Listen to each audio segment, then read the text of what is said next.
Russia. I must break you. That's the sound I would use. Those guys that look like a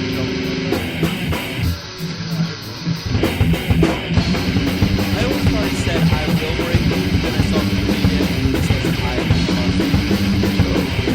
I want you to get up now. I want all of you to get up out of your chairs. I want you to get up right now and go to the window, open it, and stick your head out and yell, I'm as mad as hell, and I'm not going to take this anymore! Good evening, everybody. Welcome to Smith Radio, along with Brian Smith and Gary Smith, giving you all the breaking news of last week that you didn't hear because you were too busy in your own life doing what you normally do, and giving you all the details for the week to come so that when you do go out in the world, you'll know what you're talking about. We've got it all coast to coast around the world. Don't forget. Oh, yeah, and today is February 15th, 2015. which New is the Year. day after Valentine's Day. Yes, not only that, but So for all you ladies out there. it is also the happy anniversary, the 36th year happy anniversary to Iran and their revolution. Oh, of course we're celebrating With the that. the Ayatollah Khomeini Oh, taking over. okay. And as irony would have it, there's Israeli... Did you say Irani? Irani?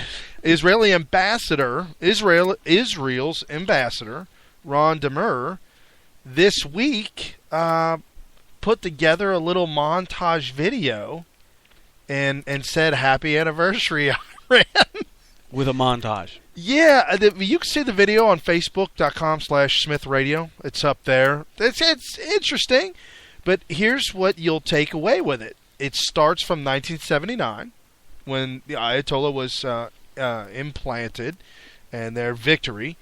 Did that require surgery? Implanted him? It might. 50 Americans were held captive in Iran. The American embassy in Beirut was bombed. Buenos Aires bombings. Iranian citizens are beaten, raped, and tortured, hung, and shot. And Iran shouts death to America and death to Israel. So happy anniversary. Yeah, happy It looks like that anniversary. revolution worked out in somebody's favor. I don't know whose favor. I don't know. I guess if you're a leader of, of Iran at some point, who knows? Maybe. If you're Muslim, I'm sure you're cool with all that. I guess. I don't know. And then and apparently this week, Obama announced that he talked to Iran, talked to the Ayatollah, and said, "Hey guys, we got to stop the nuclear weapons enrichment. We can't have a bomb." So the Ayatollah apparently told Obama that no, we're not doing a nuclear bomb. It's against our religion. Oh, well, that's all we need to hear. You remember that movie 13 Days? Oh, yeah, absolutely. Well, in that movie, the ambassador to Moscow... In 13 Days is about... The Cuban Missile Crisis. Right. Yeah, I'm glad you pointed that out. That's important for some low-information voters here, or some high-information voters that just didn't see the movie. Right. The ambassador to Moscow had a meeting with President Kennedy right after he found out that there were definitely verified missiles in Cuba. However, Russia did not know that we knew, and we didn't want them to know that we knew, because we didn't want them to know our capability, Right. or and also they wanted the response to be a surprise. We wanted our response to be a surprise. So we asked the ambassador, just to make it clear, there are no offensive weapons in Cuba. And he said, oh yeah, there's definitely, everything we're doing in Cuba is of a defensive nature, is what he said. Of course. And so, you know what, and finally he ended up saying, there's no offensive weapons in Cuba, and everything that the president of the Soviet Union said stands, and there's nothing there. And so Kennedy said, that's good enough for me. And as soon as he stood up and got out and went in the other room, he's like, those lying bastards, blah, blah, blah, went off. So I'm wondering, does Obama get up, go in the other room, and say, those lying bastards? I say no. Yeah, I say no as well. And the reason I say no is because he's coming out with a public statement saying, no, it's okay. Yeah, I talked to him. It's against their religion. It's nothing to see here. It's not like Kennedy went to a press conference and said, guys, don't worry. Moscow assured me there's nothing offensive in Cuba. No ICBMs, no nukes aimed at us. No, he didn't say that because he knew it wasn't true. Right. And why would he lie to the American people like that? Who, Obama? Oh, well. So, Woo! that was a side-by-side comparison between somebody that had a clue what they were doing in the White House and Barack Obama. Right. Absolutely. What did you hear that, what is it? It's, the Daily Beast reported that there's the first Hollywood movie that's come out, and the first Hollywood movie to kill Obama. Oh boy! Not Osama bin Laden. Osama, Obama. Yeah, Obama bin it Saba. happens. But to kill Obama. You mean President of the United States? Right. Oh boy! So why? What's the movie about? Just Assassinating him? Yeah, it says the Secret Service features a big movie first in the vein of The Interview. Oh, jeez, they're referring back to The Interview. With the movie Nixon? the one that from North Korea tried to kill Kim Jong Un. Oh, that was called The Interview. Yeah. Oh, okay. I was trying to think of the one where the guy interviews Nixon. Oh. Have you seen that movie? No, I'm not sure. Yeah, there was a movie. There was this interview with Nixon where he ends up admitting that the president is above the law. Like he did things that were illegal because it's funny he's you president. say that because Obama says that all the time, and apparently it's not a problem. That's interesting, isn't it? That was and the Obama biggest... said the problem is that I'm president, not the emperor. Yeah, the thing that probably destroyed Nixon's legacy bigger than anything else was him making that statement.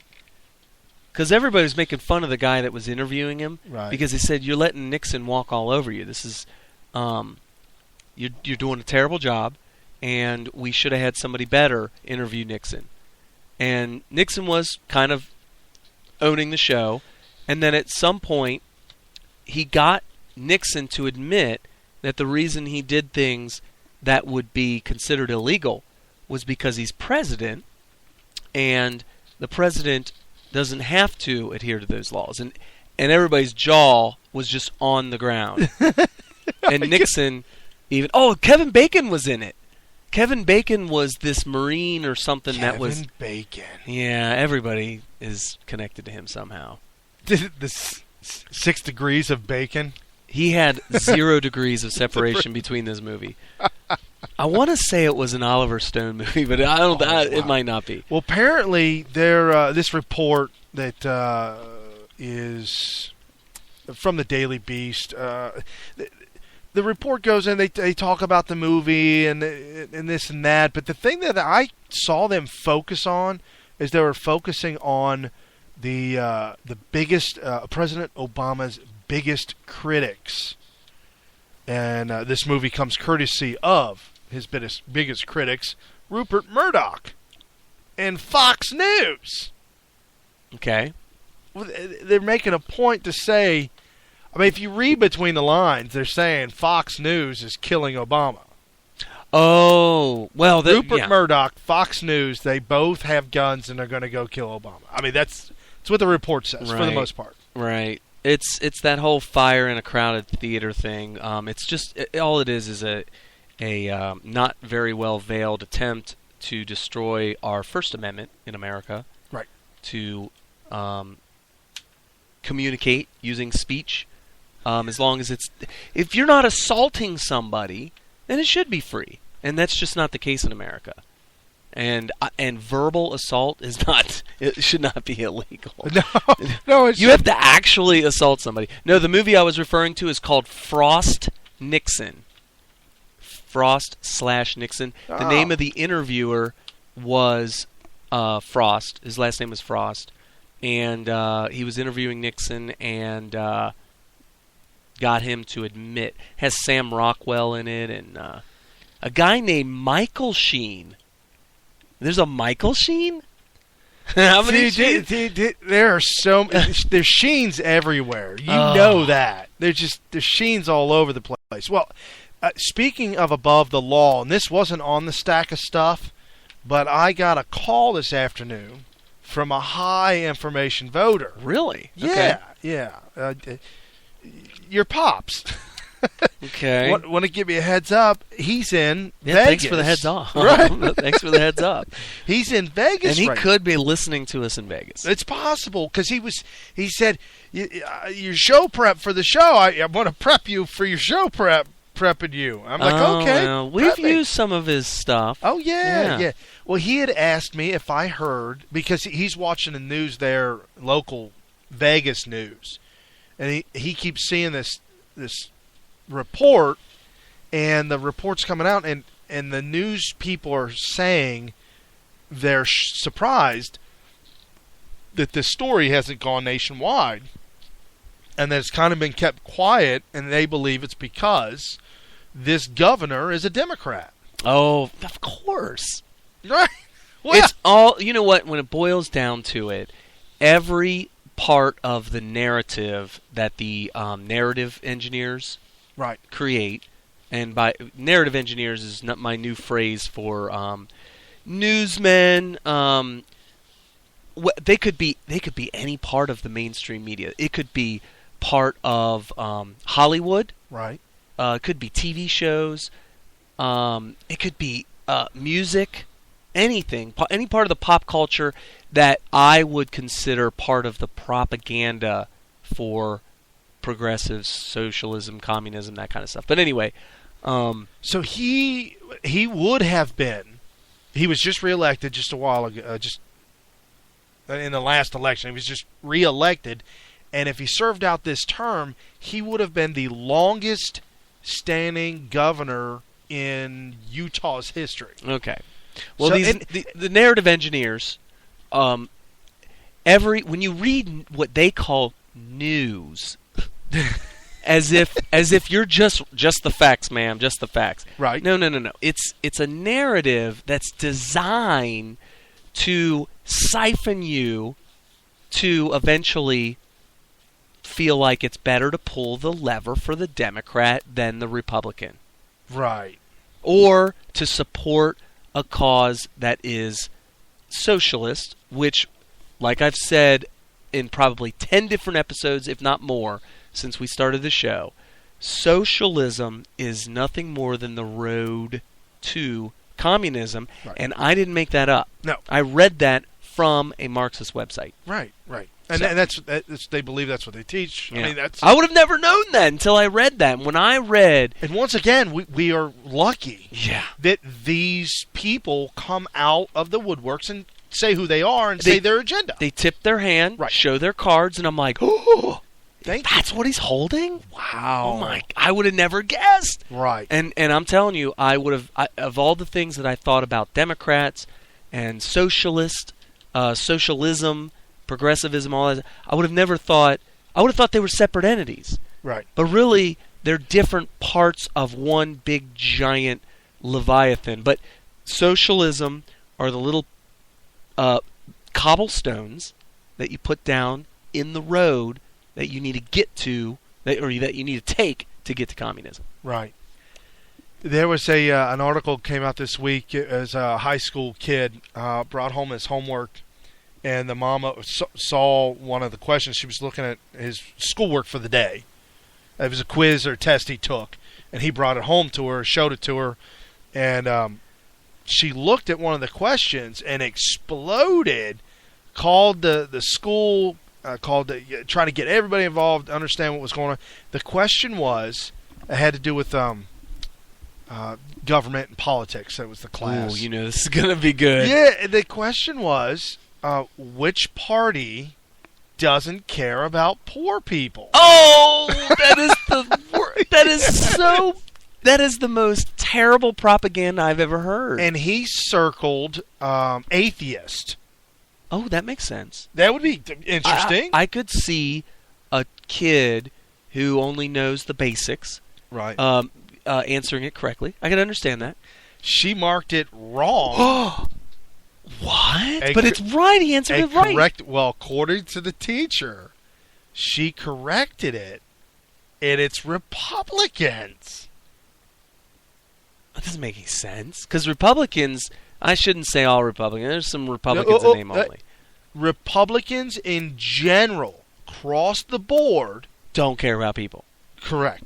They've done many studies and looked into like financial tax returns and things like that are made public by politicians, and this information is readily available. So if you go and look, you'll find it. You got to look for the actual studies, not the one that was molested, tweaked, and twisted. No. The real stuff. No, literally, I'm hearing this on the internet now. Don't mean to cut off your story, but you know what they're resorting to now? And by they, I mean Democrats.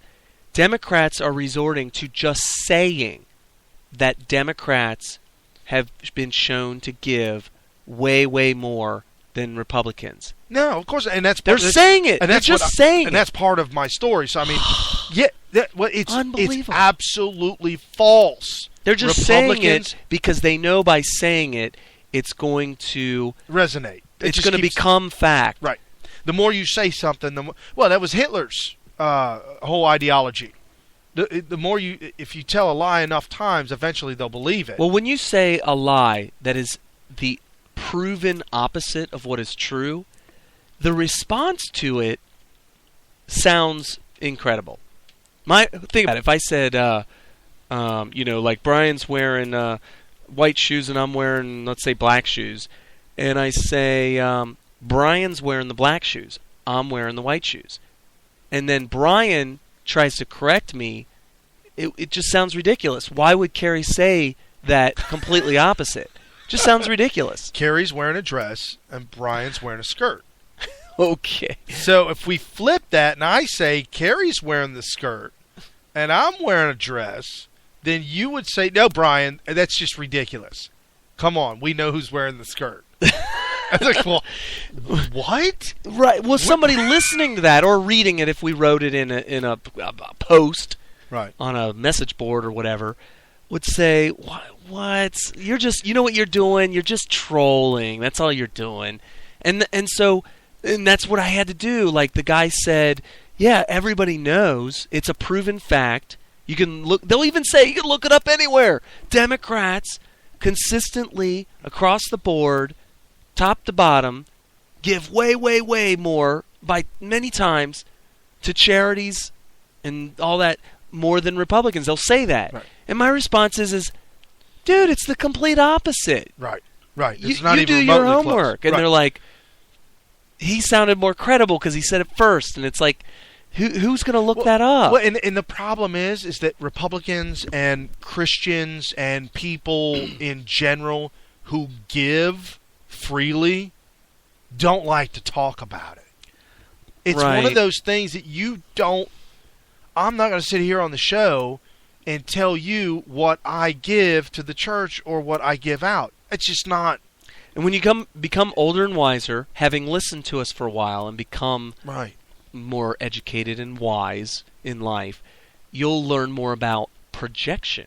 Yes. And so all you have to do is listen to Democrats screaming and crying about government needing to tax rich people more, or people who have, to use the money to give to the poor, to know that the reason they think that they should make a law requiring people to do it is because they don't think people will do it on their own. Right. And the reason they don't think people are going to do it on their own is because they know they don't do it. Nor would they ever do it. And they're like, well, obviously everybody else in the world is just like me. It's human nature in their mind. In their mind, it's a basic human nature fact that people are stingy and don't want to give and don't care about poor people. So what they do is they're like, well, gosh, if everybody keeps doing this, we're going to live in Everybody's like me, then we're... Yeah. And they are like me. They Right. believe. Right. And that's not...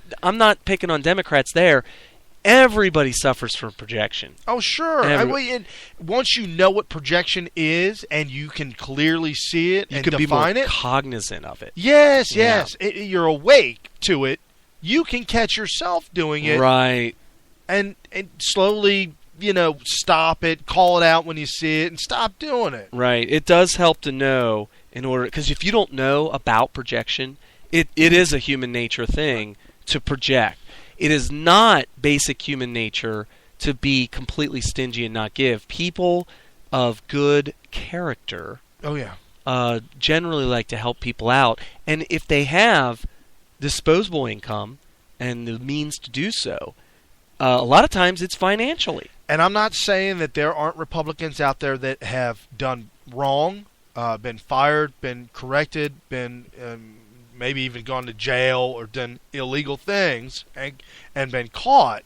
However, if you put side by side Democrats and Republicans and go down the list throughout history of some of the most heinous crimes stacked up. And percentage of bad characters. Right. I would say that, It's Democrats stand out yeah. above and beyond. It's almost like it's their nature to be, to do wrong. And that's the thing about character. I mean, having good character is doing right even when nobody's looking. Whereas Democrats are like, we have to monitor everybody with rectal... feeding with cameras. I mean, Right. yeah, we need cameras in the bathroom stalls to make sure that people are, wiping. I mean, all that stuff. I mean, they would do that if they could, because everything's got to be done and looked at and verified, because they're, in general, overall across the board, bad characters. Yeah, Simple as that. absolutely. Real quick, I was thinking about there's a woman, very conservative. I keep wanting to say Laura Ingraham, but it's not Laura Ingraham. She's a novelist. She writes books, and one of the books that she wrote is Godless. Oh yeah, yeah. Name of the book is called Godless, I don't know why and it's slipping it's my name. about the Ann Coulter. yeah, right. It's about Ann Coulter, and it's about the Democrat Party, that they're godless. Well, and you know what the atheists would say? I'm going to play devil's advocate here. They would say only weak-minded people need a god or a religion to be good. We don't need religion to be good. Well, but then it's some of the well-educated folks that have raised me and taught me, like the great Larry Elder out in L.A., he says, and this is true, where do you confront those people and ask them, say, where do morals come from? Ah, yeah, that's really Where why. has humanity taken morals from? Where have they learned the morals? Where they've taken them from? Where have they been instituted? Yeah, taught? And the thing is without some sort of a standard set morals across the board, there are some people that would consider one thing moral, and other people who would think that what one person thinks is moral is the opposite, and so everything gets all messed up. And you see that Democrats in think that stealing money from rich people who earned it and giving it to poor people, they believe that's moral. Yeah, and they also believe, you'll hear them say this a lot, that anytime you see a rich person or wealth in possession of somebody, that a crime has been committed. They'll say that. A crime has been committed when somebody is wealthy. And they're not saying that it's a crime to be wealthy. They're saying that the only way that guy got that way, he definitely And it could be a moral crime. I'm not talking about he broke the law, but he did something morally wrong in order to get there. Because I, in my mind, know that I've gotten rich because I actually had to do something morally wrong. So he had to do it too. Oh, right. So we're back to projection. Back to projection. So, Yeah. anyway, so the governor of Utah, Kitzenberg, Kitchenberg? Kitzhaber, Oh, Kissaber. John Kitzhaber. Well, he would also be the first governor under criminal investigation by the Attorney General, and also facing. Wait a minute, Eric Holder? The Attorney General is charging? No, the AG of Oregon. They have their own gotcha. state, local. Utah or Oregon? Utah. What did I say? I said Oregon? Yeah. What then? Sam? Nice show prep you got here. No, it is. It's Oregon. Oh, why am you I said saying Utah before. Did earlier. I? Okay. Yeah, Yeah, earlier. it's Oregon. Oh, when I was talking to your dad, I told him it was Utah. Seriously, I did. See, that's where a lie That's why I becomes slipped. truth if you say it enough times. Right.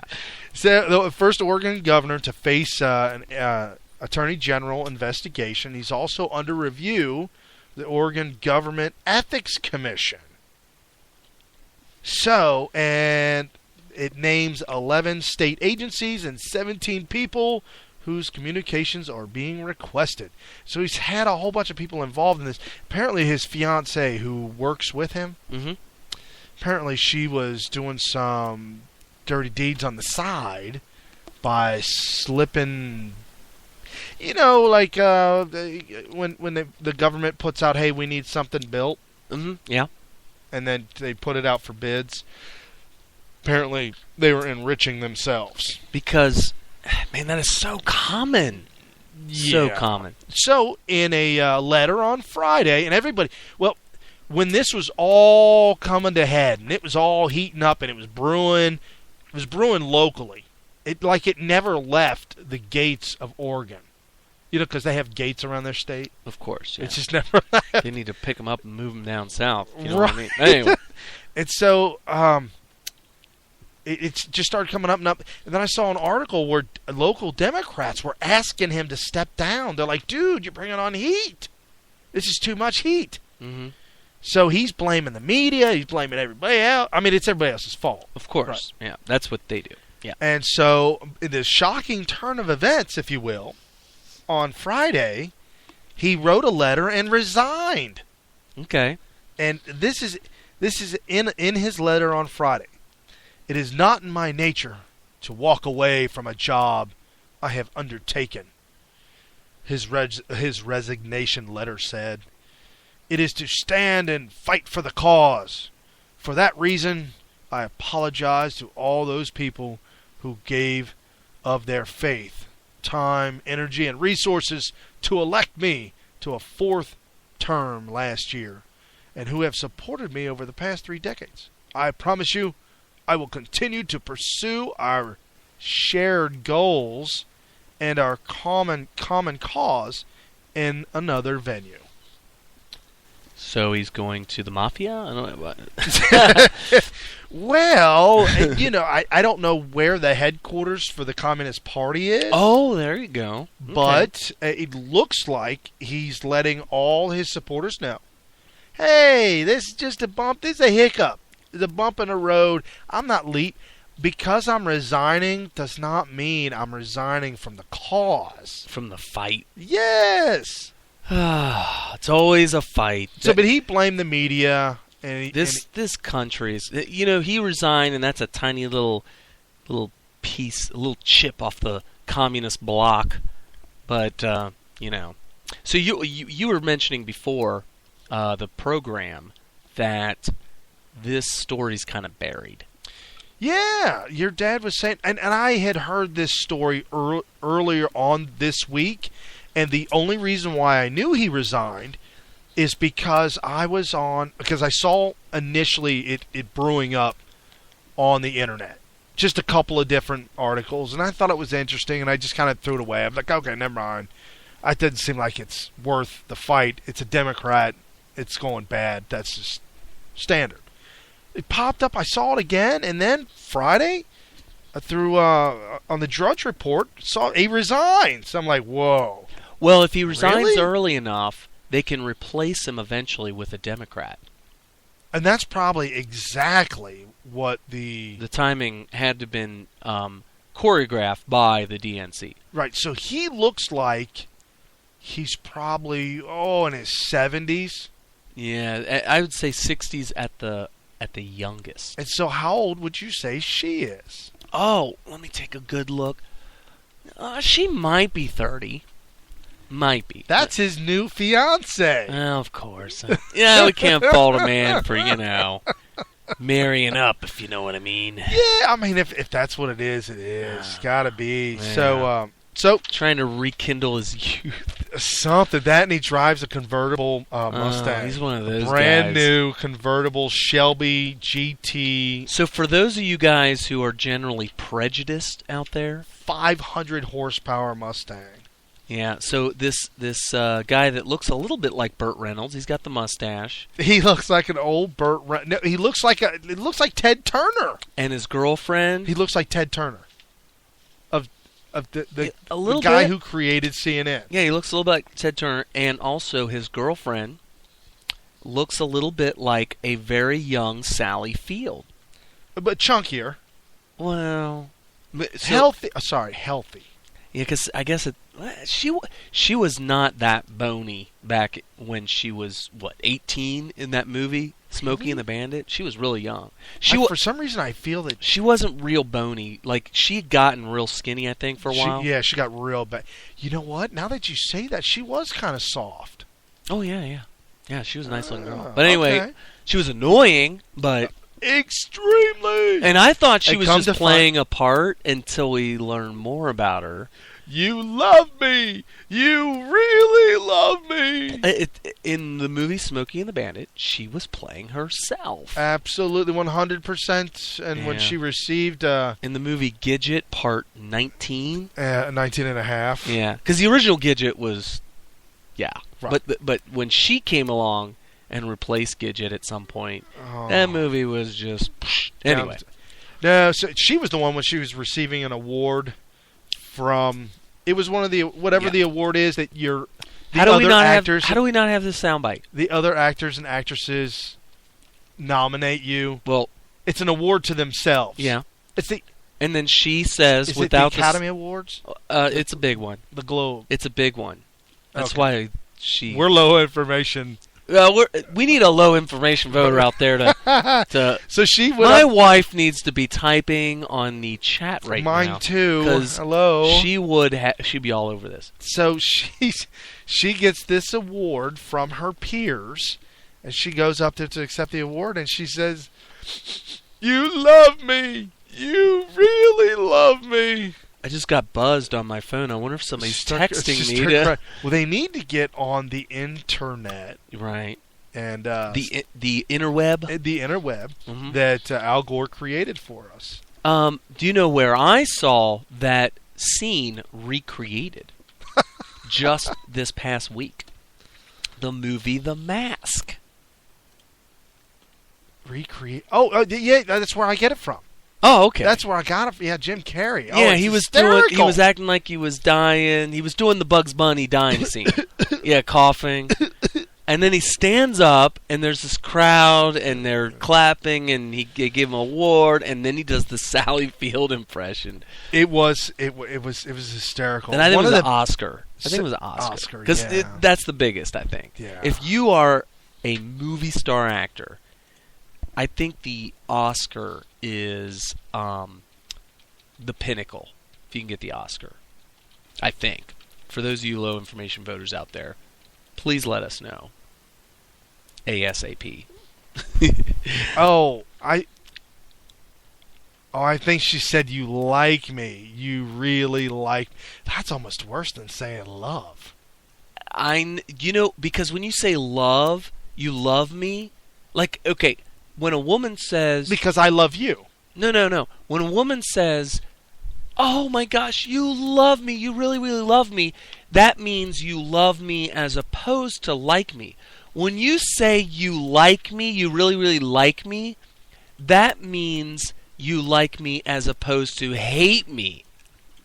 And there was a long period of time, maybe 20 years, where the public was making it abundantly clear that they hate her.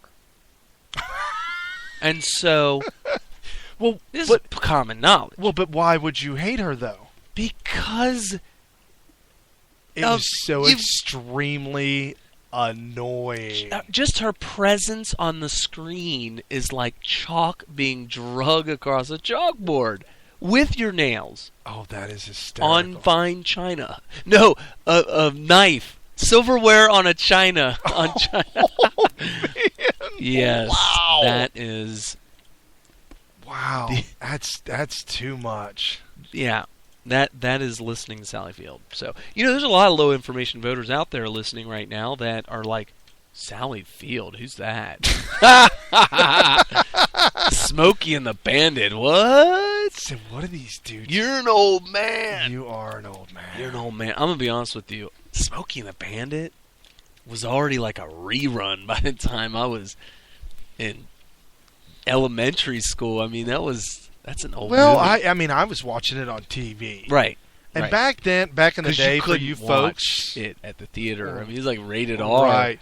For you folks that don't know, back in the day, before the interweb, when a movie The came out, www.http:// www. Right. I was talking to the IRS, and she said, "Oh, okay, I need you to go to this site." And I was like, "What is it?" Because I had to get a file and print it off. Mm-hmm. She said, "Go to www.irs.gov.gov." I'm like, "Lady, I'm not not- 99 years old here. irs.gov," or just go to our website. Just say, "Go Did to you our correct website." her? You corrected her, didn't you? No, because I didn't want her to Oh, come because get it's the me. IRS. Whatever, They come already get me. have you monitored. Right, and I was saying, They have the cameras in your... I was talking to bathroom her. I was right talking now. to her like this. I was saying, "Yes, ma'am. Oh, yes, ma'am. No, absolutely, yes, ma'am. I'm okay. No, ma'am. Yes, ma'am. That's a fact, ma'am." Like, I felt like I was in the principal's office No. in school. You're in that little room with the mirror, the two-way mirror, and the one light shining right at your face. Right. That's where you really were. Well, speaking of the IRS, this wasn't part of the stack of stuff, but man, the IRS goons steal $62,000 from farmers' bank account. Oh, yeah. Would they say garnish? They Well, use the word garnish. Garnish means we're legally going to go ahead and rob you at gunpoint. And it is gunpoint. right.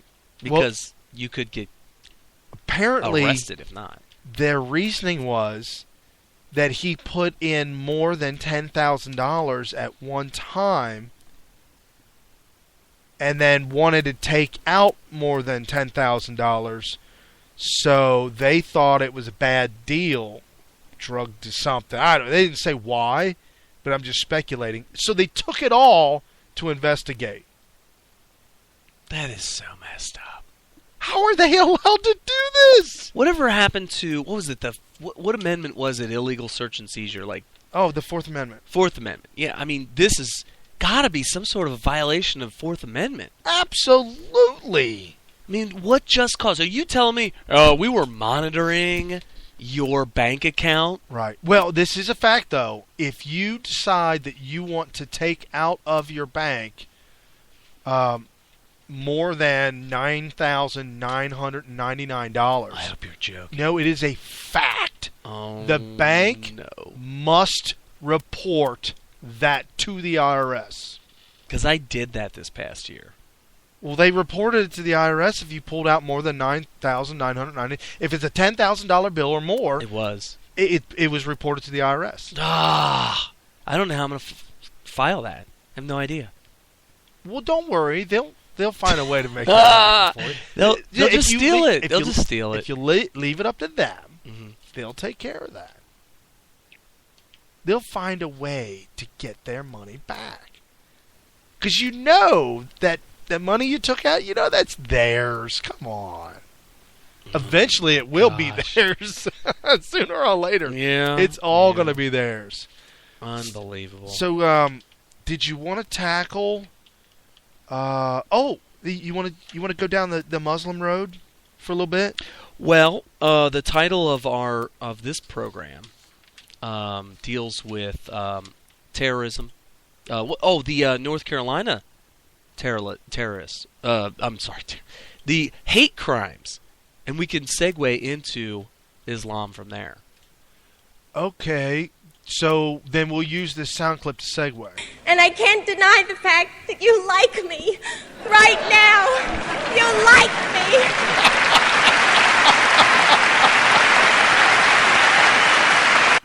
Okay, Was there more? There's 8 seconds of me just clapping. She says one more time. Thank you. Wait for it. Oh, that's it. So she never said, you really, really like me. Oh, she said, you like me. You like me. I mean... And I can't deny the fact that you like me.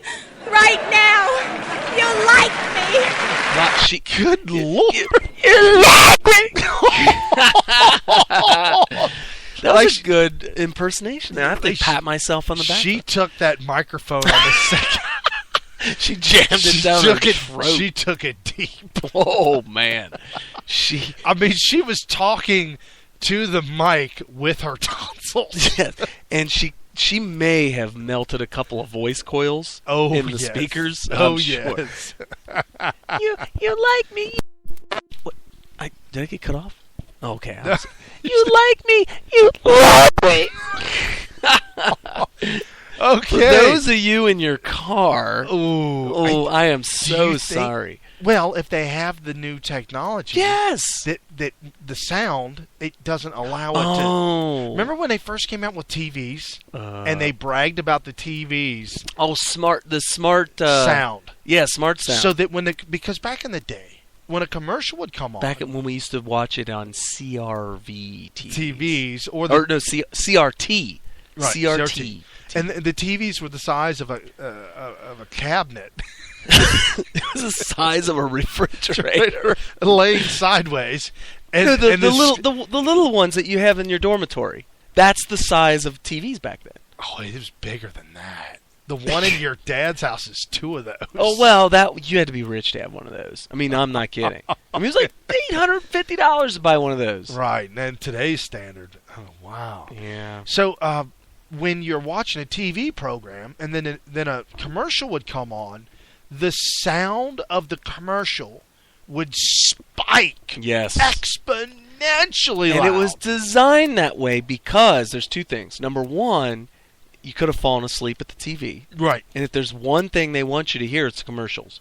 Another thing is they knew every single person in America was jumping up off the couch. Because you didn't have a remote. There's no remote. Well, no. They were jumping off the couch to go into the kitchen to raid the fridge real quick. Right. And so they wanted you to be able to hear the commercial in the kitchen from the living room. So, right. Yeah.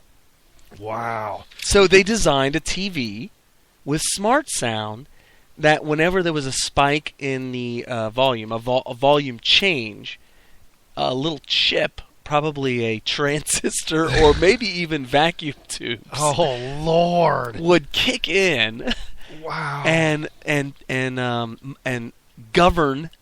It was a governor. It was a governor. It would govern the loudness of the commercials. So that when you heard this, you weren't pierced. Deny the fact that you like me. Right now, you like me. See that? It spiked on my, what's this called here? Meter. My meter? Yeah. Okay, on my meter. This is not, I'm not the engineer, okay, folks? But on my meter, that soundbite, when she says that, it spikes and it hits the very last dot of red. It's completely It's that thermometer on Tom and Jerry that explodes when it hits the when top. it gets to the top, it blows up like a balloon, a big red balloon of mercury. Right, and then And then it it- explodes and starts whistling as Yeah, it's that's exploding. That's right. Whistling steam shooting out. Right. That's So- what happened to his meter. So let's go to some happy news, and that's a lot of sarcasm. I thought there. we were going to segue into. The That was our seg- segue? That was our Nice segue to. Before we get to the Chapel Hill, I just want to just touch on this real quick. And the question that you asked me, what was the difference from Boko Haram, ISIS, Al-Qaeda, Qaeda, Hamas? and Taliban. I mean, all these Taliban? different things. And I was like, what are the difference? And you had a short answer and a long answer. Well, the short answer of it all is that they're all Muslim and they're in different areas fighting different people. Different factions. So his short answer, just to repeat, They're all Muslim. they're Muslim, but they're in different geographies, different geographical locations. Now, the Taliban and some of the others were absorbed into ISIS, though. Right. The Taliban, I understood it to be as some sort of a tribal government in Afghanistan. Yeah. That and then Al Qaeda was more of a global terrorist organization where their whole thing was they were pushing for jihad worldwide, and they were part of the Taliban, but you could be in the Taliban but not be in Al Qaeda. So there was kind of a separation there. Well, and then ISIS comes along and absorbs everybody. Yeah, they into just one. swallowed everybody. Their Right. the whole thing about ISIS was caliphate.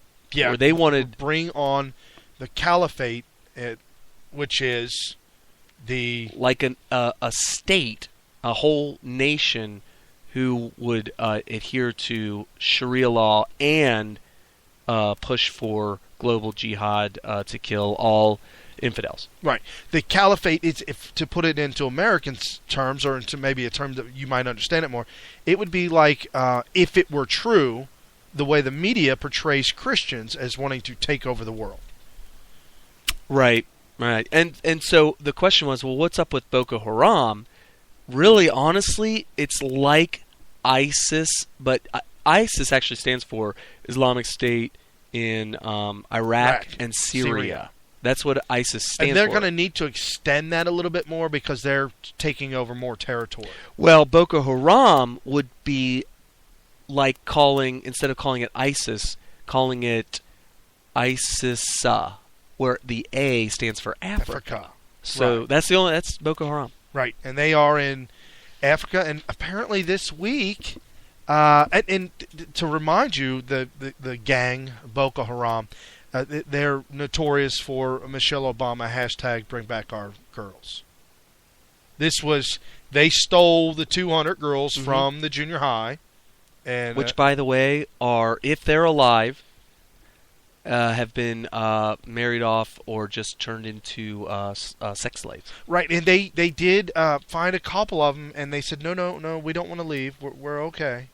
Yeah, no. That's I fine. mean, yeah, what are you going to do with Well, that? if they left, well, one, you could be brainwashed, but two, I'm sure they were led to understand that if you try to leave, you're going to die, What's that? and we're going to kill your family too. What's that condition that you get when you get Stockholm syndrome? Stockholm. So they all suffer from Stockholm syndrome? Yeah. So this week, Boko Haram, the leader, and I looked this up because we talked about this before. Forgive me, I did not know who the leader of Boko Haram was. I'm reading it right now, and I'm like, oh, that's nice to know. The leader is Abu Bakr Shikak, also known Shikau, also known by the alias Darul Bob. Darul Akim wa Zanuda. Tawhid, which means the abode of monotheism. Okay. It's almost like the old Indian tribes where your name was Sitting Bull or Flying something. Hawk. Flying Hawk, Right. yeah. It's like that's Interesting. Very interesting. Interesting, yeah. So the Islamic leader of the Nigerian militant group, Boko Haram, He served as deputy leader to the group's founder, Muhammad Yusuf. And that struck me as funny because I remembered this. Yusuf was killed in 2009. So since his death, Akabugashike has taken over. Tawhid. We'll call him, I mean, that's part His of name his is name. Abu Bakar. Okay. Shikau. It is Shikau. But we can call him Tawhid. Because I got it's Tawhid. T-O-W. Oh, T-A-W-H-E-E-D. So Tawhid. Tawhid. There we okay. In the city of Chad, Boko Haram militants attack a village on the shore of Lake Chad early Friday, marking the first such violence against the neighbor, contributing to the most military might to the region fight against the Nigerian-based terror group. Boko Haram militants have launched an attack on northeastern Nigerian township of Gombe this morning as well, as military insurgents take on each other in a fierce battle, locals said. They also attacked Maiduguri, a city of 2 million northeast Nigerians, which means that 200,000 Christians that live there could be at risk to be slaughtered by the Islamic terror group, says U.S. intelligence officials and experts on Nigeria. So he and his militant groups are on the march, fighting and attempting to take over 3 different cities all in 1 week. I mean, they're really going at it. So it's exactly like ISIS. Yes. Because that's what they did in Iraq. Oh, yeah. They just said, okay, U.S. is going. They're leaving. Whichever cities they're out of, let's go ahead and march right on in there and take it over. Take them over. Yep. So that's what this guy's doing. Yep. With Boko Haram. And when they get to these cities, don't think it's all sunshines and butterflies. If you're a There's man, butterflies. They probably have butterflies. Right. They probably do have butterflies. If you're a man, it ain't looking too good. Yeah, they just put you. Well, at least they. If you're gonna get shot in the back of the head, it's nice. You don't know when it's coming, and you probably don't feel it, and you're dead. Oh, so it's probably they would claim that it's humane. There was a video that was just put up recently of ISIS lined up these guys on their knees and then walked behind. It was like 15 guys walking behind each one, shooting them in the back of the head. And you could see because I'm looking ahead to the guys that he hadn't shot yet. And they don't know. They don't know when they hear the gun blast whether it's them or not. That one was for them. Yeah. And then they're like, is the next one for me? Is this one for me? Right. Is the guy next to me? Right. Of course, if you see the guy fall next to you, well, I guess this is me now. You're next. Yeah. That's got to be a really weird feeling. Would you get up and attempt to run? Your they're going to shoot at you anyways. Right, and it depends. There's got to be a moment. God, this is a really sick, twisted subject to talk about. Well, now that I'm actually thinking about it, but we're talking about what is currently going on in the Islamic led caliphate. Right, but as you're saying that, and right before you said that, I actually, for a moment, just went ahead and put myself there. Yeah. I'm pretty good at that. Yeah. I get my imagination going, and I can put myself there. And I can tell you that while I was there... I'm glad you came back. Yes, I did come back before it was too late. Okay. But how did it play out? Well, it felt really weird because I remember thinking to myself, I should make a run for it, but it might be worse. Because I might get shot like 4 or 5 times and it not kill me quite yet. I was told that when you get shot, when you first shot, it burns. Burns. Well, I mean, just a burn. I'm sure the bullet's hot. Well, yeah, but it's not as much pain as you would think. Right. I would see that. In fact, I think may have heard of people getting shot where they would explain it, and there was a lot of adrenaline. They were doing something like running, and it wasn't until they got a chance to slow down and catch their breath because they thought they were out of the initial danger, that they even realized that they got shot. You knew somebody like this? Oh, they were talking. It was like Vietnam veterans that were. Oh, Yeah. I thought you met on the streets of Cheviot. Well, no. On- No, yeah, somebody was running through there was a big firefight. So it was bullets flying everywhere. Right. And they're trying to escape without getting killed. And it's not until they escape the initial danger and get a chance to stop fleeing Right. and running that they have a friend nearby that says, "Hey, I think you're shot." Yeah. And then they're like, "What?" And then they look and they're like, "Oh crap, I am shot." Man, we got to fix this real quick. Stick your finger in it. Keep Well, it from bleeding. You got to stick your fingers in there to pull the bullet out. And then you'd have to do the Rambo. Yeah, you take a fresh bullet, Right. fresh round, and you go ahead and unscrew the actual bullet from the casing. Unscrew it. Yeah. Stick it like a medicine. How did jar. he take it off? I don't know, man. I think I he used think he his bit, teeth. he bit it off with his teeth. Oh, so he best- bit it off, Yeah. You bite the head of the bullet off. and then he pours the black powder into the wound, and then he goes ahead and lights it up with a match. right. And And then he so goes- then, but this was a hole through the side, right underneath his ribs and right above his hip, and it was all the way through his side. And when he lit it like it almost exploded. It shot. It looked like a rocket launcher. Yes, it did. it fired out both ends. Which melted the skin. It cauterized it. It's cleaning it Oh, and yeah. sealing it shut. Yeah. And he was. That's it. That's all that needs to be said. You want to go ahead and put one of those turkey thermometers, because if you don't get to 160 degrees, there might still be some Bacteria. living bacteria. Yeah. 160 degrees. So you want to go ahead and stick that Was in that there. Rambo 2 or 3? That was Afghanistan, wasn't it? No, he did that in part 2. Okay. Because Yeah. that was when he was in Vietnam, right? Because the first one he's in Pennsylvania. Right. Then he's in prison, and Colonel Troutman comes back and says, "Hey, we need you to rescue some people because Chuck Norris just made a movie called Missing in Action. It was Right. very successful. We need you to recreate that, so we're going to pull you out of prison." Right. And so he agrees. The problem is, Chuck Norris, he doesn't do push-ups. The earth moves. Up and down. Yes, for him. Exactly. Well, if you know anything about physics, you know that happens with everybody. True. When you do push-ups, the earth also moves up and down. Now, you also may do the calculation and find that the amount that the earth moves when you do push-ups is minimal. Yeah. Very Yeah, minimal. you can't use a tape measure to measure that. No, not even a micrometer. No. Okay, so anyway. All right, well, that let's- was our science portion of the show. Yes, and and here's our health portion of the show. Okay. Yeah, this is health coming straight from Smith Radio.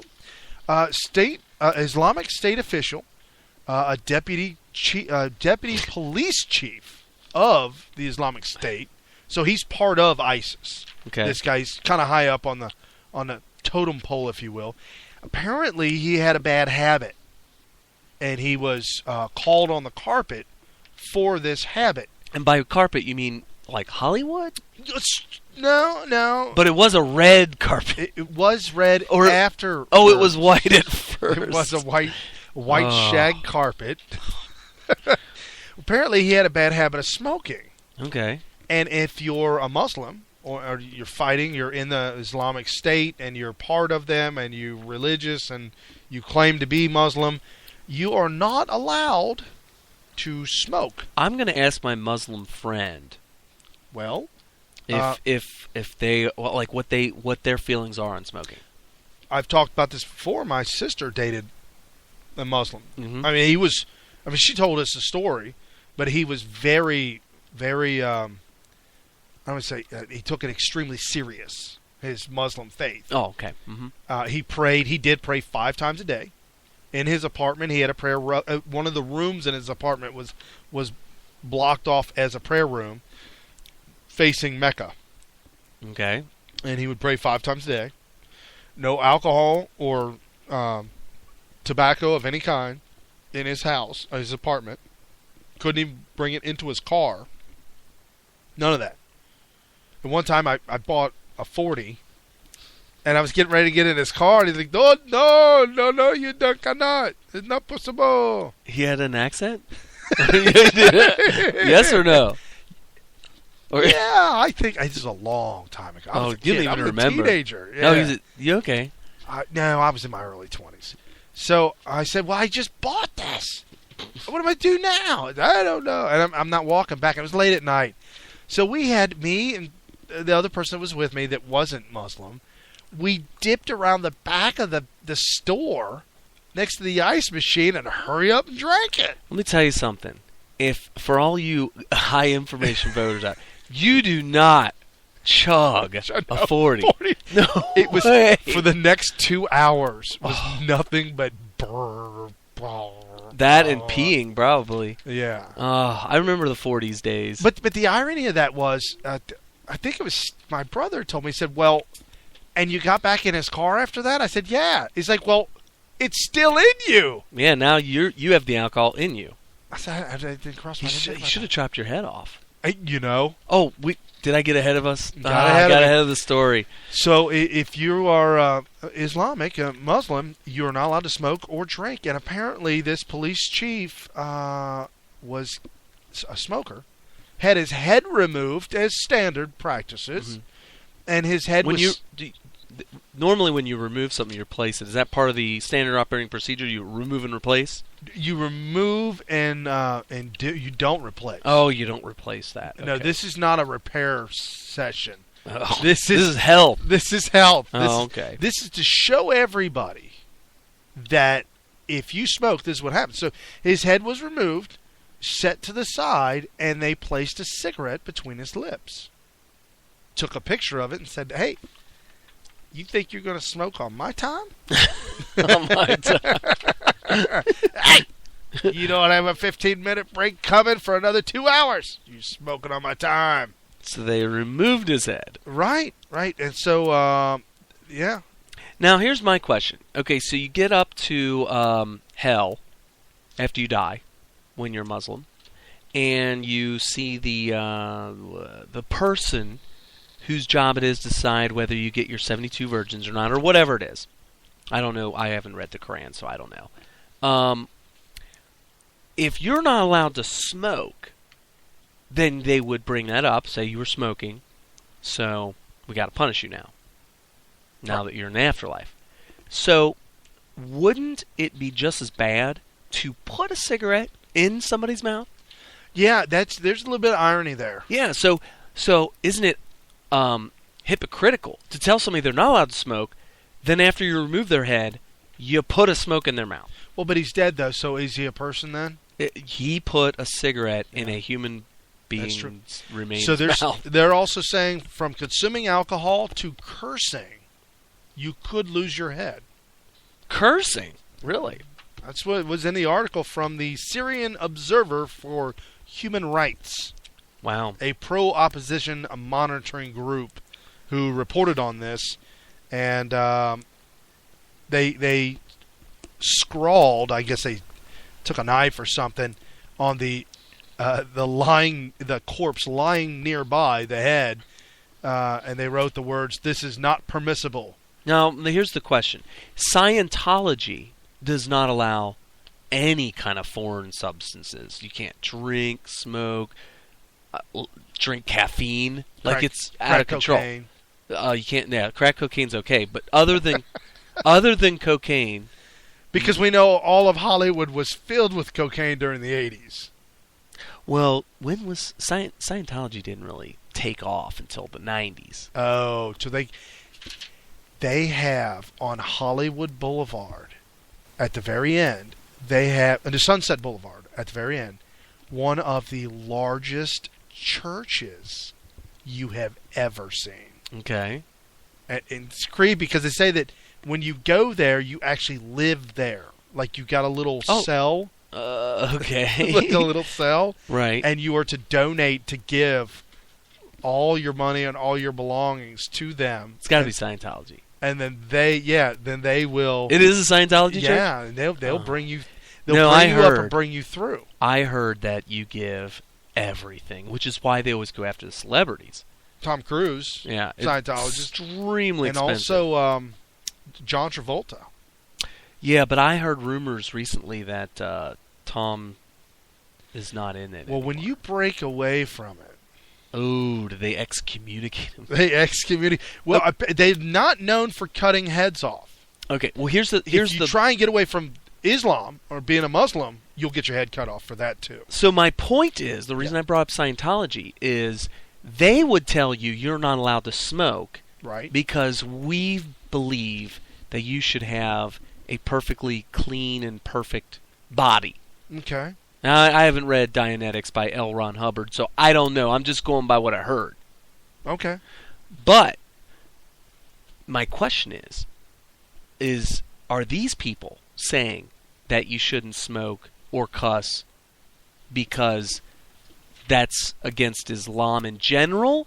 Or are they saying that you shouldn't smoke because tobacco comes from America and America is the great Satan? And by smoking, you're being Western and, you're Right. adhering to In a 16 society. in 1641, America's first export was tobacco. Tobacco was the first commodity ever bought and sold in the Well, let's back Americas. up even further because a lot of low information voters might be questioning this. Cigarette smoking, which I should be more accurate, tobacco smoking in general, because you do it in the bongs and stuff like that they have in the Middle East. Whatever Tea kettles. Yeah. Tobacco originated from America. It was invented by Indians.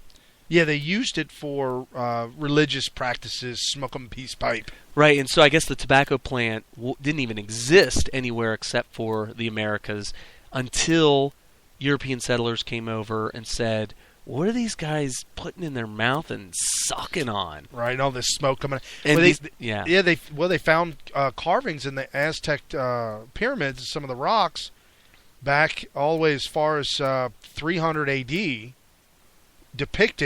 pictures depicting Aztecs smoking peace pipe. chugging on it. Check it on it like a train. Yeah, so, they're like chimneys over there. So I think that's why the Muslims will cut your head off, is because so you don't think it's just the religion, it wants you to be clean. I think it has something to do with Americas. Okay. Yeah, there's a lot of hate. Interesting. So, but for those of you that didn't know, all the tobacco smoking all over the world all comes from America. Nobody outside of America had ever seen or heard of smoking tobacco until Europeans That's came. so interesting. Yeah, they came to America and said, "What are these guys doing? Can we take some of this back with us and show the Europeans what they're doing over here?" And so they did. And They got that's hooked. Yeah, well, I mean, it's tobacco. You get hooked. And so, how we found earlier that tobacco was the first commercially sold crop Right, out product. of America. Right. Yeah. Amazing. Yeah, not any other. Did you know? What do you think of when you think of Italy and the kind of foods that come from Italy? What would you say the Pizza. Right, that. Spaghetti. Yeah. Yeah. And what ties all those? Ravioli. And What ties all of that together? The vegetable. the sauce. Tomato. Oh, tomato sauce. Right. Tomato. Did you know that the tomato came from America? And that when they brought it never was in Italy. When they brought it to Italy, they were scared to eat it because it was red. Right. And they're like, I don't know about this. And what do we know about Italy now? It's all tomato sauce, everything. Well, there's red on their flag. Is there? Isn't it green, white, and red? Yeah, that's obviously for the pizza. Yeah. Because the basil, the the mozzarella, and the cheese tomato. sauce. Oh, wow. It's like they knew the tomato was coming. Right. They predicted it. Oh, my. See, you get an education worldwide. That's exactly right. So, Chapel Hill shooting. Yes, we finally made it. Good Lord. That was the longest segue ever. No, but Terry, you brought this up to me when you came here, and I said, you know what? I remember hearing about that early this week. No, it was like over the weekend. It was like Friday or something, or maybe yes. Today's Sunday. I thought I was reading this yesterday, like it was brand spanking new. My days are blending together, and it may be, but I heard it. And it seemed like breaking news. It looked I wanted to me, to talk about it and do it for the show, but then I didn't hear any more about it. It was it gone. disappeared. So here's what I noticed. I started looking around on the intranet, and what's the biggest low information news outlet in the entire internet? It's got to be Yahoo. Got to be Yahoo. Yahoo. We should have that on soundbite. Would that be legal? Well, it's our commercial, so we should get paid for it. Oh, yeah, yes. Exactly. So, especially with our viewership. I mean, it's got to be through the roof. Yeah, totally. So, I'm scouring through my low information headlines. Plastered front and center, right on the front top of Yahoo, was a response by Obama to the slaying of 3 Muslims in North Carolina, Chapel Hill to be precise. I believe it was on the campus of the North Carolina University. Right. The old Tar Heels. Tar Heels. Which, whatever that is. I don't know what is a Tar Heel. I don't know. I want to avoid thinking that it was an old racist. Oh. I want to avoid that, but you know what? I haven't heard for any... there? I went right to the weeds. But anyway, so there's these 3 Muslims, young Muslims on campus that were killed, and the Yahoo News, which consists... Basically what Yahoo News is, Yahoo has their own news outlet. Like, they have their own writing staff. But you don't see a lot of Yahoo News articles because, historically speaking, Yahoo has always been just a splash page for all of the AP, New York Times, and all these mainstream communist rags and liberal progressive rags to post on there. Like a Yahoo editor would pick and choose all these mainstream articles to post on their front page. But now they have their own writing staff. I can't remember who wrote this article, but it was just a hit piece on white Christian males because they're saying that these 3 Muslims were slain for their beliefs, and even Obama came out with a statement denouncing the killing of anybody based on their religion.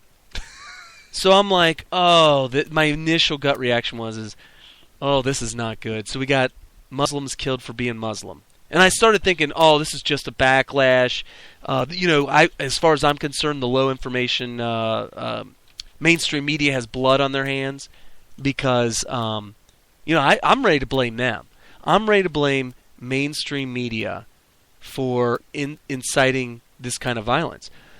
So I read into it, deep into this article, come to find out... That's where they hide it. Yeah. So deep in this article, I found out that the fact that these 3 were Muslim was neither here nor there. Made no difference. Turns out they were killed because the guy is a psychopathic killer who was upset with them over a parking dispute at their local apartment complex. Jeez. And so the media had to fit their narrative of media. The narrative engineers found this article and said, well, this fits the narrative perfectly. Let's run with this. And Obama saw the article and said, this fits my narrative. Let's run with this. Let's make a statement. Let's pile on. We're not reporting the news. We're making the news. Right. And so Obama comes on and makes his statement about denouncing the violence of against people for their religious belief and their color. He points all this out. He then calls up Turkey, I'm sure. Somebody notifies Turkey that this happens. The country of Turkey. Right. And their president... They were on the bat phone. Yeah, so they got on the bat phone with Turkey. Turkey criticizes Obama and all the other leaders in America for not acting on this, on these the killing of these Muslims. I started wondering if these 3 that got killed were Turkish at this point. Like, why is the government of Turkey weighing in on this?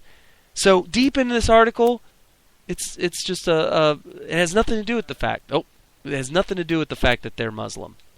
And so I thought, crap, we're going to hear a bunch of junk about these 3 people. I'm really sorry that they're dead, and I obviously don't condone killing people over parking disputes. You shouldn't do that. And if I hear anybody say that I don't condone killing people for their Muslim beliefs, I say, well, neither do I, but what does that have anything to do with this case? You know? Right. So, it doesn't. Well, Obama's official quote. Oh, yeah, I got to hear this. His official quote was, "No one." He did. Yeah. He did write it, but he wrote the. In his mind, he said, "No one in the United States of America should ever be targeted because of who they are, or what they look like, or who they worship." He wrote this, or was he quoted as saying this? He wrote that. He wrote it. So he had time to think about it. Yeah, he wrote it. So he had time to find out that these people were murdered by a guy who was upset about a parking dispute. Right. And had nothing to do with their religion at all. Nope. So he is just totally being a racist. Well, he's inciting racism. I mean, that's kind of par for the course, though, isn't it? Yeah, he's apparently. I mean, we've got so much evidence of this. Well, and it's funny too, because there was an article I was reading about this. Once we brought it back up, saying, "Hey, we got to talk about this." There's an article that I was reading that started to go into detail about the father of the 2 girls. There was 3 people that were shot and killed. 2 girls and a boy, and all Muslim, apparently Muslim. Well, the father of the 2 girls that were shot and killed, he was a complete and devout, outspoken Muslim, ISIS, convert people, and he was noted as saying, convert people by the sword. Oh, that means kill them if they don't. Correct. That's what that means, by the way, in case, there's any... For years and years and years. I mean, he was part of academia at one time. And of course he was. Why wouldn't you hire somebody like that if you're a college... Right. And then at one time he was brought up on charge. I think he was brought up on 22 counts of fraud, larceny, stealing, crime. I mean, just all kinds of stuff. This guy was a bad dude. This was the dad of the 2 daughters. So I wonder if maybe they wanted to scream racism or Muslimism. What did we call it? Islamism. Islamophobia. Yeah, Islamophobia. And then they started to realize, ooh, we got to put this thing back in the jar because... Well, hold on. Are we getting to that? The what happened that caused this thing to just disappear? No, my whole thought, I'm just the thought process okay. right now, but you go ahead and do it with that one. But my thought process was, well, maybe they realized who the father was, and they're like, ooh. Oh, that was your initial thought. We don't want to let this cat out of the bag. Okay, which actually, that may have contributed, but I doubt it. But the major factor, you're thinking... Well, the narrative engineers wanted to strike back against Whitey by by painting them as being on par with Muslims who kill infidels, i.e. non-Muslims, which in a lot of cases is just white, could be Jews or Christians or atheists or whatever, and of course they won't ever point that out. Right. But definitely Jews and Christians. And so that was their narrative. They wanted to point out that this was a conservative who was inspired by the movie The Interview. Yes. No, not The Interview. The sniper movie. The Interview was a different movie. Yeah, that was the American Sniper movie. American Sniper. The that's right. sister of the brother, and I got a sound clip of that. But the sister of the brother went on the news media around the town. You could tell they were trying to create a narrative to strike back against the typical Islamophobic sentiment that Muslims are going around killing people for not being Muslim by showing, look, they're going around, they're killing Muslims for being Muslim. Right. Yeah, so they want to create that whole hysteria. I could tell that's what they were doing, and it's part of that white guilt movement where we should be super extra nice to we should give special consideration to minorities, to Muslims in particular, okay. because of the way they're treated, the way they're murdered in cold blood by people who would do it just because they're Muslim, because they're so racist and bigoted. You mean during the Crusades? No, this guy killing 3 Muslims. Come to find out, it was just a parking dispute. And also, the article went on to this was a little bit of journalism trickery. Oh. They didn't want to come out and just do a bold-faced lie. So instead of coming out and saying that this guy was coming out on Facebook with anti-Islamic rants, a lot. They had to be honest and say anti-religious rants on Facebook. And he was also hating on Jews, too. Right, but no, he also said that Islam and Christianity are the same. That's why they had to pull the story. No. They actually reported that. Oh, okay. No, I'm sorry. That wasn't reported. That was in the comment section. Right. Oh, it was a huge backlash. Huge. There was a firestorm in the comment section. It was unbelievable against the author of this article. So I'm sitting here reading this, and I'm getting involved in the comment section. All of a sudden, a couple hours go by, I do some other stuff, and I come back to the internet and want to see more about this. It was gone. Completely gone from the front page of Yahoo. There was no trace of it anywhere on the front page at all. Not even when I scrolled down. And I was like, well, that's weird. I don't see any other news here. And all of a sudden, third or fourth story down, of course it wasn't the top one, there was a terrorist attack in Copenhagen. Right. And I was like, and it was it was on par with the Charlie Hebdo attacks. But it wasn't as successful. Right. In Charlie Hebdo, I think they killed 12 journalists or something like that. And the only reason there was such outcry over that, whenever you kill journalists, it's going to be big news. Because journalists will report on the killing of journalists. Because they're outraged, and they are the narrative engineers. Correct. And whenever you get the narrative engineers upset, they're going to write about what they're upset about. And apparently they can't get ISIS on board with understanding that they're there to really help them. I couldn't have said it better myself.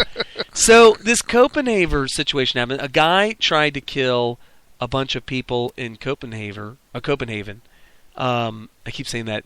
I know a guy, last name is Copenhagen. Oh, okay. So I keep saying Copenhagen. But Okay. Copenhagen. So this guy tries to do a Charlie Hebdo style attack, but they were very vigilant there. He ended up killing one, injuring another. They converged on him and killed him. Okay, so you're saying in Copenhagen, cops have guns? Well, somebody was there to stop him. Okay, because the Charlie Hebdo thing, there's video footage of a cop in France. Because cops in France are not allowed to have guns. Right, because that would be dangerous. So this cop knelt down on the ground in front of the Islamic terrorist, waving his hands like, no, go on by, and the guy shot him in the head. I think he was begging for his life. Yeah. Yeah, that's pretty bad. Well, so apparently in Copenhagen, Copenhagen. they're not subscribing to that. How many terrorist attacks happen in Italy?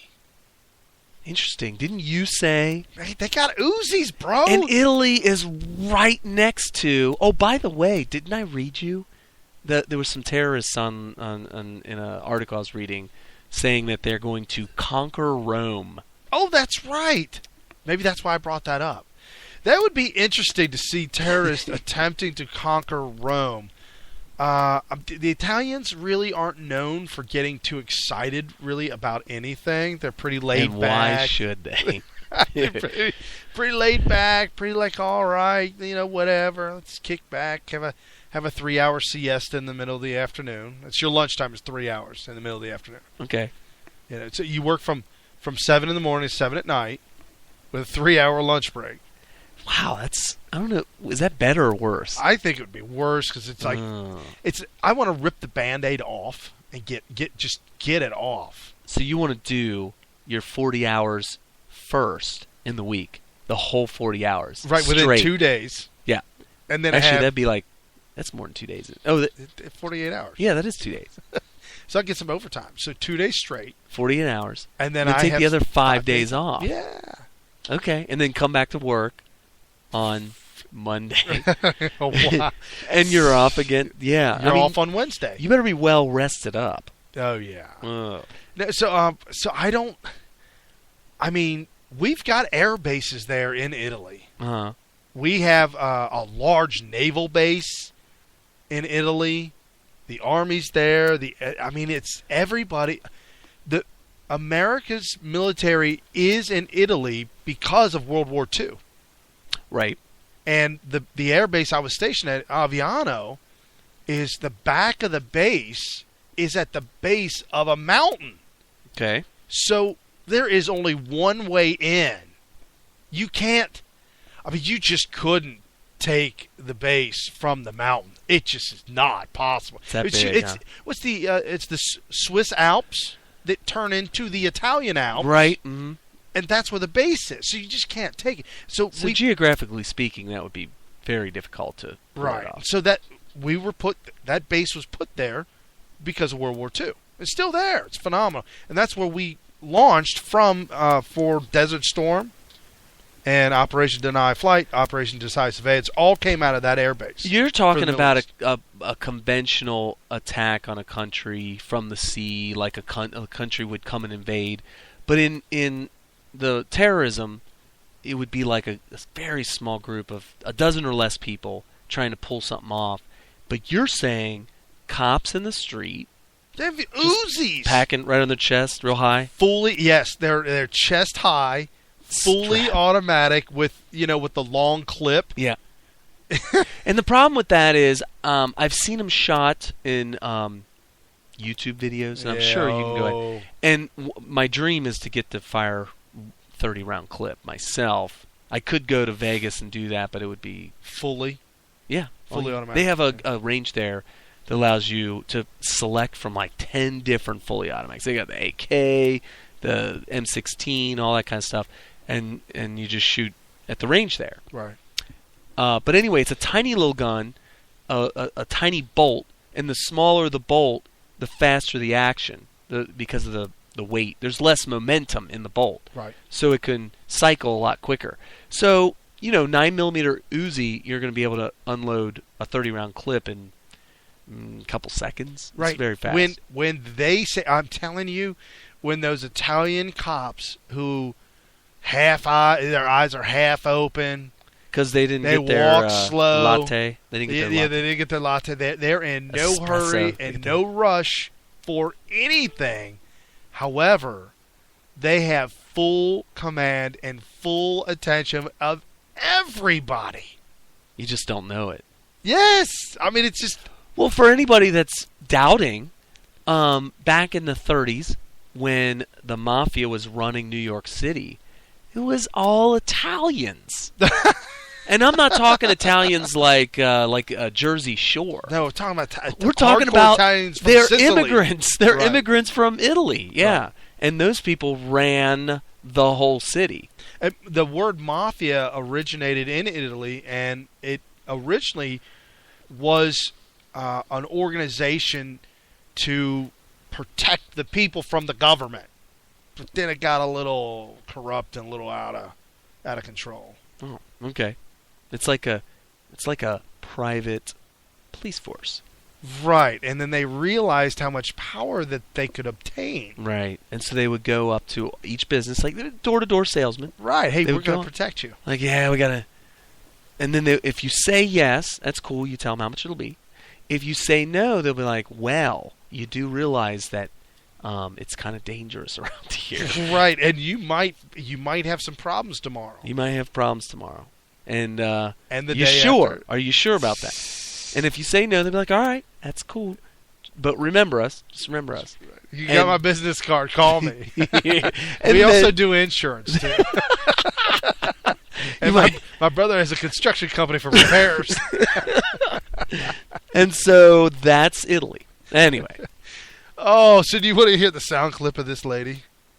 Yeah. The sister of the boy who was murdered, shot in Chapel Hill. Right. The one that was been buried now. Right. He was marrying one of the two girls, and the girls were sisters. Yeah. So Okay. here's what she had to say. Thank you for having me, Jake. It has been tremendously heartwarming to see the outpouring of love and support. The way it started, I would say, the day of the murders, an assemblywoman from the state I live in used the hashtag Stand Up Against Islam. And it's currently an open season, a time where it's an open season against Islam, Muslims in Washington, Muslims in the general media, dehumanizing Muslims in movies like American Sniper. It's incredibly inspiring right now to see that Dia, Yusur, and Razan's love for their country is being reciprocated. Okay. Woo, man. She did a very good job of regurgitating the crap they told her to say. Right. I mean, first, make sure you mention how important a hashtag is in fighting crimes. She said an assemblywoman did a hashtag stand up to Muslim violence. Yes, and she was very appreciative of that because that is so important. We saw what it did for the Boko Haram women that were... Well, they all came back alive, right? I don't know if there have been any confirmed deaths. Okay. So, huge success in that department. Right. Then she goes on to blame... I'll tell you what, she did a lot in very few words. She's a very efficient regurgitator of the left's propaganda here. You know, and Obama should hire her so that she can't, because she can get a lot out quickly. How do you know he already didn't? It wasn't officially Isn't made. it obvious? It is obvious. It's obvious. Okay, so she busts out with the. She's on the payroll. She's on the payroll, but she did a good job of hiding that. This whole story was lock, stock, and barrel. They probably hired her before they ordered the killing of. Okay, that's conspiratorial right there. It's open season. Open on season. Muslims. Right. And I keep thinking that movie. Have you seen the movie Open Season? No. It's a cartoon for kids, but Okay. it's called Open Season. It's a whole movie? Yeah, Open Season. Okay, but what's it about? Well, it's Open Season on the animals killing. It's probably, I didn't watch it, but it's, Oh, it's propaganda. So every time I think of her saying Open Season, the picture of the cartoon keeps going through my head. Oh my god. Or like Bugs Bunny and Duck Daffy Duck. season. No, Wabbit Duck season. season, Duck duck season. season. Wabbit season. Yeah, that. Okay, so anyway. Open Season. What else did she get? So she blamed the Sniper movie. Yep.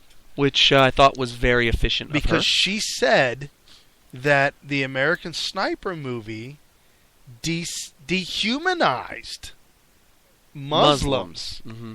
And so you Americans will now look at us Muslims as not even human anymore.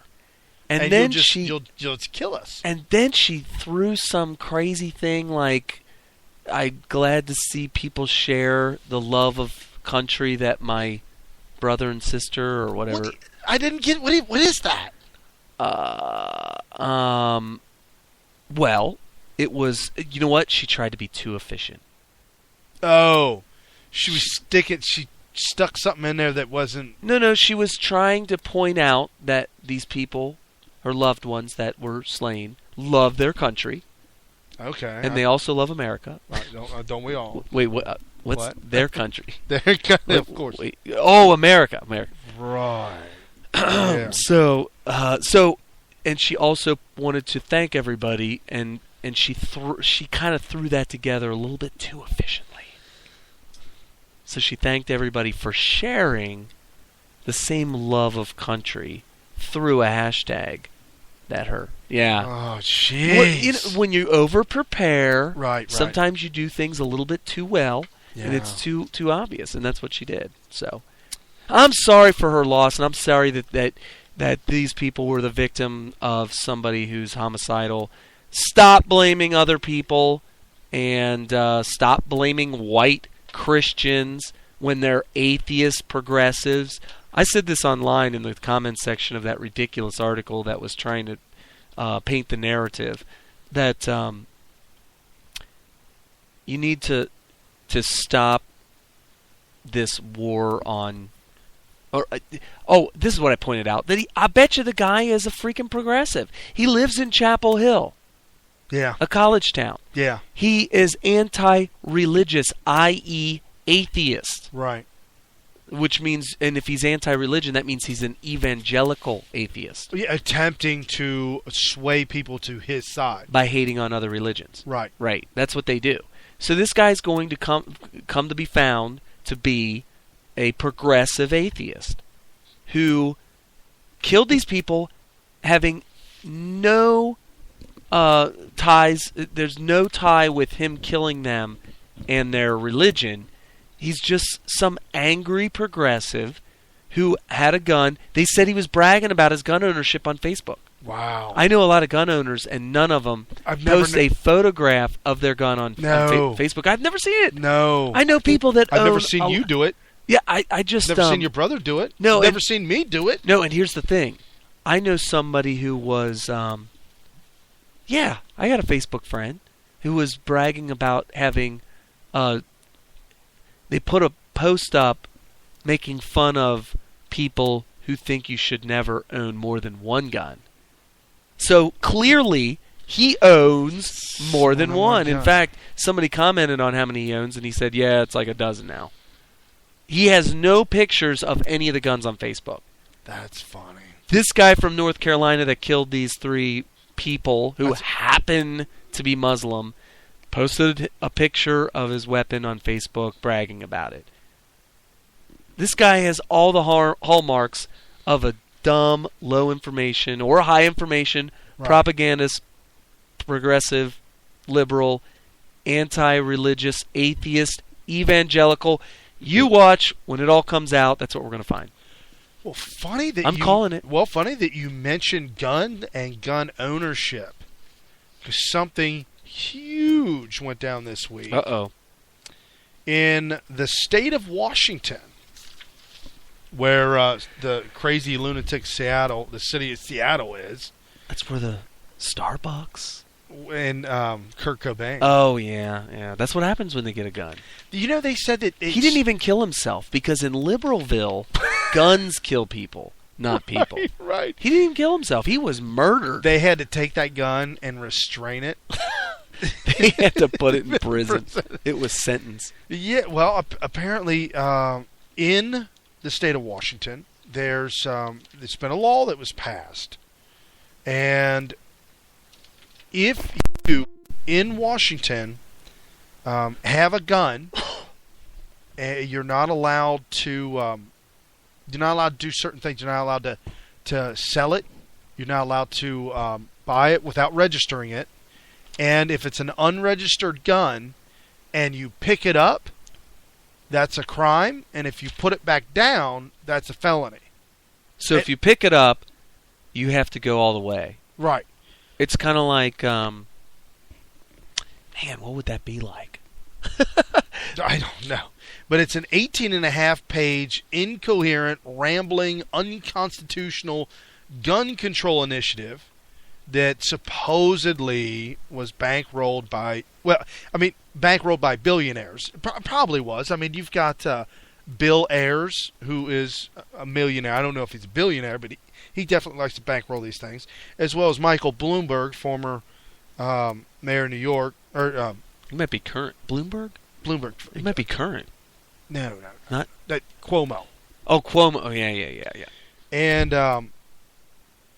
gun owners across the state of Washington this week held the largest felony civil disobedience rally in the history of America, with the embracing the title "I Will Not Comply."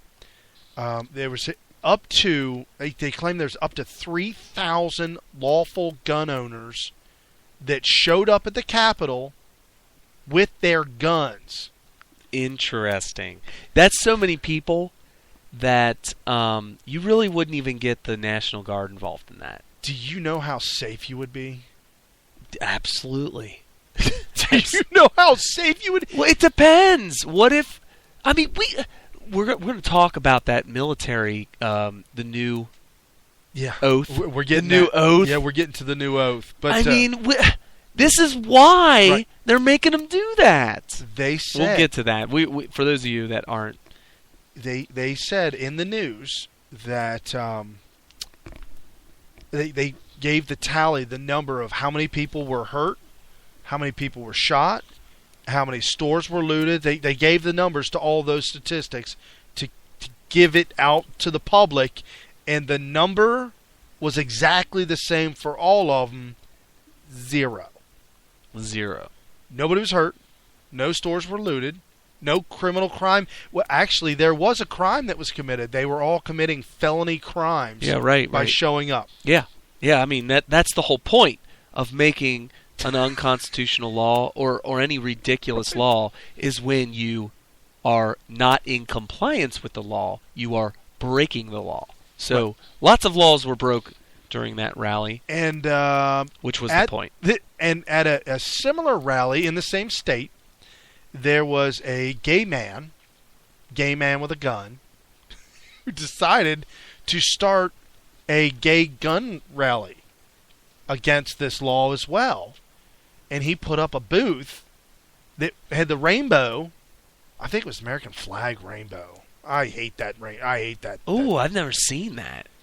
Ooh. They love it. They do whatever. Anyway, so he had his rifle there, and he had other guns there. He was pretty flamboyant. I even got a sound clip of the guy. And his rifle had rainbow tape all over the whole. Like, he didn't paint it rainbow color, but he covered his gun in rainbow tape. Okay. Anyways, trying to make a statement. 1,800 people showed up. And he was nervous at first about the whole thing. He didn't know how they'd take it. And he was well received. There you go. Well received. You know what? When it comes to gun ownership, obviously, probably a vast majority of them who are owning them legally right. are going to be those traditional value conservative American patriots, probably free market capitalists, all that kind of stuff.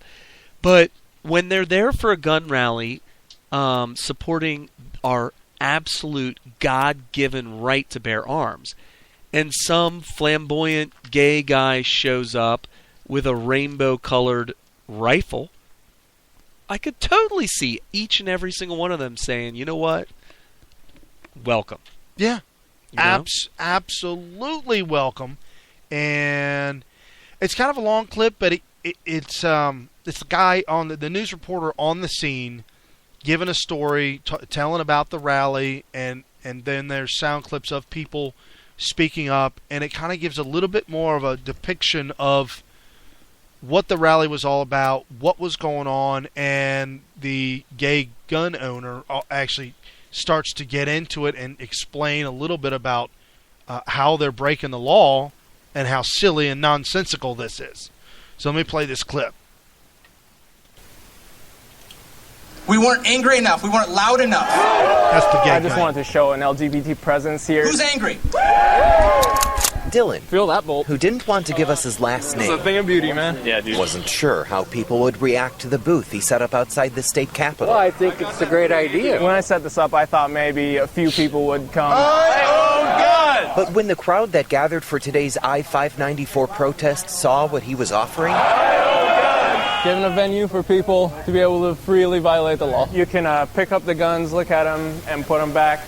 That's considered a transfer. That's a misdemeanor when you pick it up and then a felony when you put it down. That's nice, man. A lot of people started lining up at Dylan's violation station. Plan on breaking the law then? Yeah, I think I will. They're choosing to not comply with the new law that requires background checks for gun sales and transfers. I'll have a speeding ticket. That's the first time I ever broke the law. I'm a felon. No, sell that rifle. It's just collecting dust. Others, like Richard, who also didn't want to give his last name, were offering to sell their firearms without completing a background check. No serious offers. Some people asked to look at it, but no serious offers yet. Police didn't arrest anyone for what took place here. Unconstitutional laws are not laws. They get that this gathering is to make a political statement. It's going great. We've had no issues whatsoever today. Lots of thank yous, lots of handshakes, and that's what we anticipated, so no problems whatsoever today. But among the crowd, there were some supporters of I-594 quietly displeased with this show of force. We've shut down every opportunity for a law-abiding citizen to accidentally sell a gun to a bad guy. I think that's worth it. I am in no way pledging allegiance to government. Organizers of the I Will Not Comply rally expected more than 6,000 people to show up. But at its height, there were probably no more than 1,800 who hope to someday repeal the current law. It needs to be a lot more. I'd like to see a lot more here. Oh my God, that is the cutest thing ever! They come from all walks of life, but say this. What caliber is this? Brings them together. In Olympia, Ted Land, King 5 News. That's so heartwarming. They just handed him a pink little 9mm. It looked like a little tiny 9mm pink handgun, and he lost it. Loved it. Oh my God. No, listen. Pink handguns is kind of dangerous because there's a tendency to think that it's just a toy. It's a toy. Right. But anyway, no, did he say the opponent? He goes, "We've taken the ability for a law-abiding citizen to accidentally sell a gun to a felon, a bad guy, a bad guy. Yeah, and that's a good thing. We've taken that away. We've taken the away for them to accidentally. What are they doing here? that is micromanaging BS. Right. No, it's so wrong that's not even funny. It's literally taking away freedoms for the purpose of safety. Which we know, we've heard time and time again from our founding fathers, that is something we need to be very vigilant and careful throughout history, for the rest of history, to not do. Be careful not to do that. Right. Don't take people's rights away because it will somehow make you think that you are living a safer world. Right. And when you give the rights are more important. Yeah, when you give up a little bit of freedom for security, you don't deserve neither, and you'll lose them both. Yeah, that's right. That's what the founding fathers said. Well, that's why you don't, because you will. It's the slippery slope that makes you lose everything. Right, and this isn't just isolated in Washington. New York is off the charts. Chicago's bad too. But New York with Mayor Cuomo, he had passed the SAFE Act. Right. The SAFE Act, the New York Senate, late Monday, states that weapons with a detachable magazine and one military-style feature. What? I don't. What is it? What does that mean? What is it? Oh. Is a military-style feature, would that include a machined bolt or a machined screw or anything machined? Because then that means that I could pick out one thing out of the whole gun. Every single gun has green on it. That's a military-style feature. What do you need green on it for? What if it's camouflaged? Yeah. It's got the camo color. Okay, so any military-style feature purchased before the law was passed must be registered, and that any high-capacity magazine holding 10 rounds, they're calling 10 rounds high capacity. Okay. It used to be, they reduced it from 30 to 10. Right. So now it's 10 or more. 10 rounds or more must be sold out of state within 1 year. So there's closeouts for the good stuff. Yes! Yes, this is what Cuomo has helped he is Cuomo, and if you go to sickbias.com, you'll see Cuomo's re-election campaign banner. It's red and yellow. It's the Communist Party. Red background, yellow letters. When you see that, that is communism. And if you liked the Soviet Union and you want America to be what the Soviet Union was before it collapsed because it was such a massive failure, then go ahead and vote for red background, yellow letters. Right. And so this new law that Cuomo, this new thing that Cuomo signed into law, they got a Gloversville, New York, the local mayor went on the news. His name's Dayton King, and he had a few choice words to say about what this could bring about. And this is what another mayor of a small town outside of New York City said. Most people are law-abiding citizens and may go ahead and sell those or turn those over, but you're going to have a faction of people that are going to take a stand. And I can just predict a Waco-style standoff in some rural area, and it's not going to end well. That's the problem. I mean, and for those of you who are too young to know about Waco, I'm barely old enough to remember Waco. Back during President Clinton's reign, the Branch Davidian had a compound in Texas, in Waco, Texas, and they were a religious faction. They had their own ideologies of religion, and that's what they practiced. There were rumors circulating about what it was and what it was all about, and like the Masonic Lodge, the Masons, and things like that. For sure, it was a church, wasn't it? Yeah, but it was a big, giant compound, right, with walls, and it was enclosed, and it was like a castle almost for the most part. Mm-hmm. And years after all of it went down, locals of the town of Waco said that they talked to the Branch Davidian people all the time. They were always nice and always respectful. I'm sure they were perfectly normal. They just followed a religion that isn't common. Right. And apparently they, for whatever reason, not TSA, the fire, tobacco. Yeah, what is that? And firearms. ATF, yeah. Yeah, ATF. Look at us. Well, nobody talks about ATF anymore. Nobody. No. So alcohol, tobacco, fire, arms, and explosives. I think they added one more to it. No. They did look it up. They added one more to it. That's new to me. ATF-B. And the B stands for bombs. Really? Something like that. Oh, ATF-E? ATF-E? Explosives. Yeah, something. I don't know. So they apparently back in the 90s had a military-style organization. Oh, yeah, under a Democrat executive. Right. That would be kind of like, Hitler had his Nazis. Nazis were not part of the German army. Right. They became the German army once Hitler came into power. So the ATF was the Nazis of the Democrat Party at the time. Right. And so when Janet Reno, who would have been... I just pulled this up. I just Googled it. The Janet Reno, apparently... She was like the Rommel. Right. She was Rommel. If you Google who ordered the Waco attack, it says Hillary ordered the final massacre at Waco, and then it has Janet Reno and all these. Well, apparently there were some people that were shot and killed there, and all the footage and all the stories that were going around that Hillary and Bill had to kill off people they knew.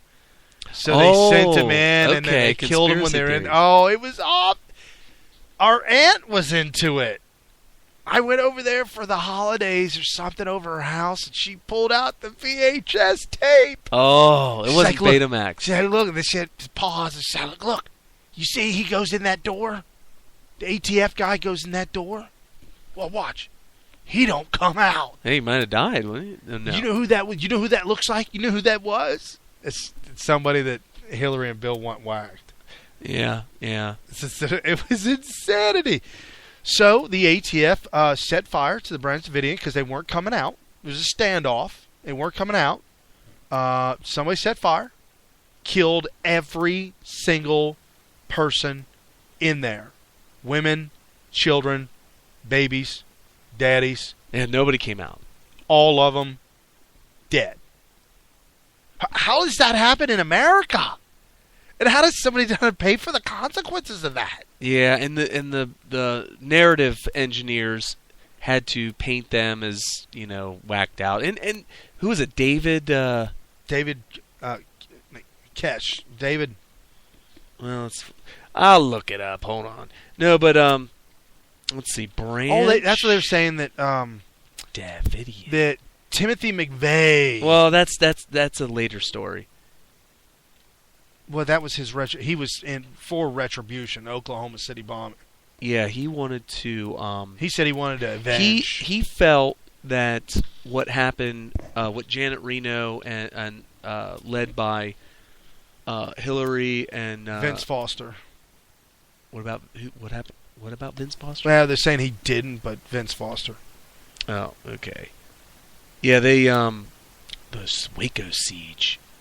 Oh, Koresh. Yeah, Koresh. Maybe I David Koresh. Maybe I didn't pronounce it. No, you did say Koresh.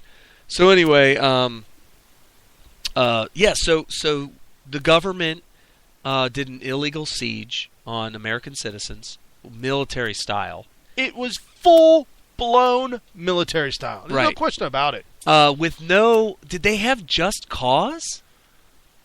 I mean, what are they doing here? Why were they doing this? I think because they had that cultish nature about them.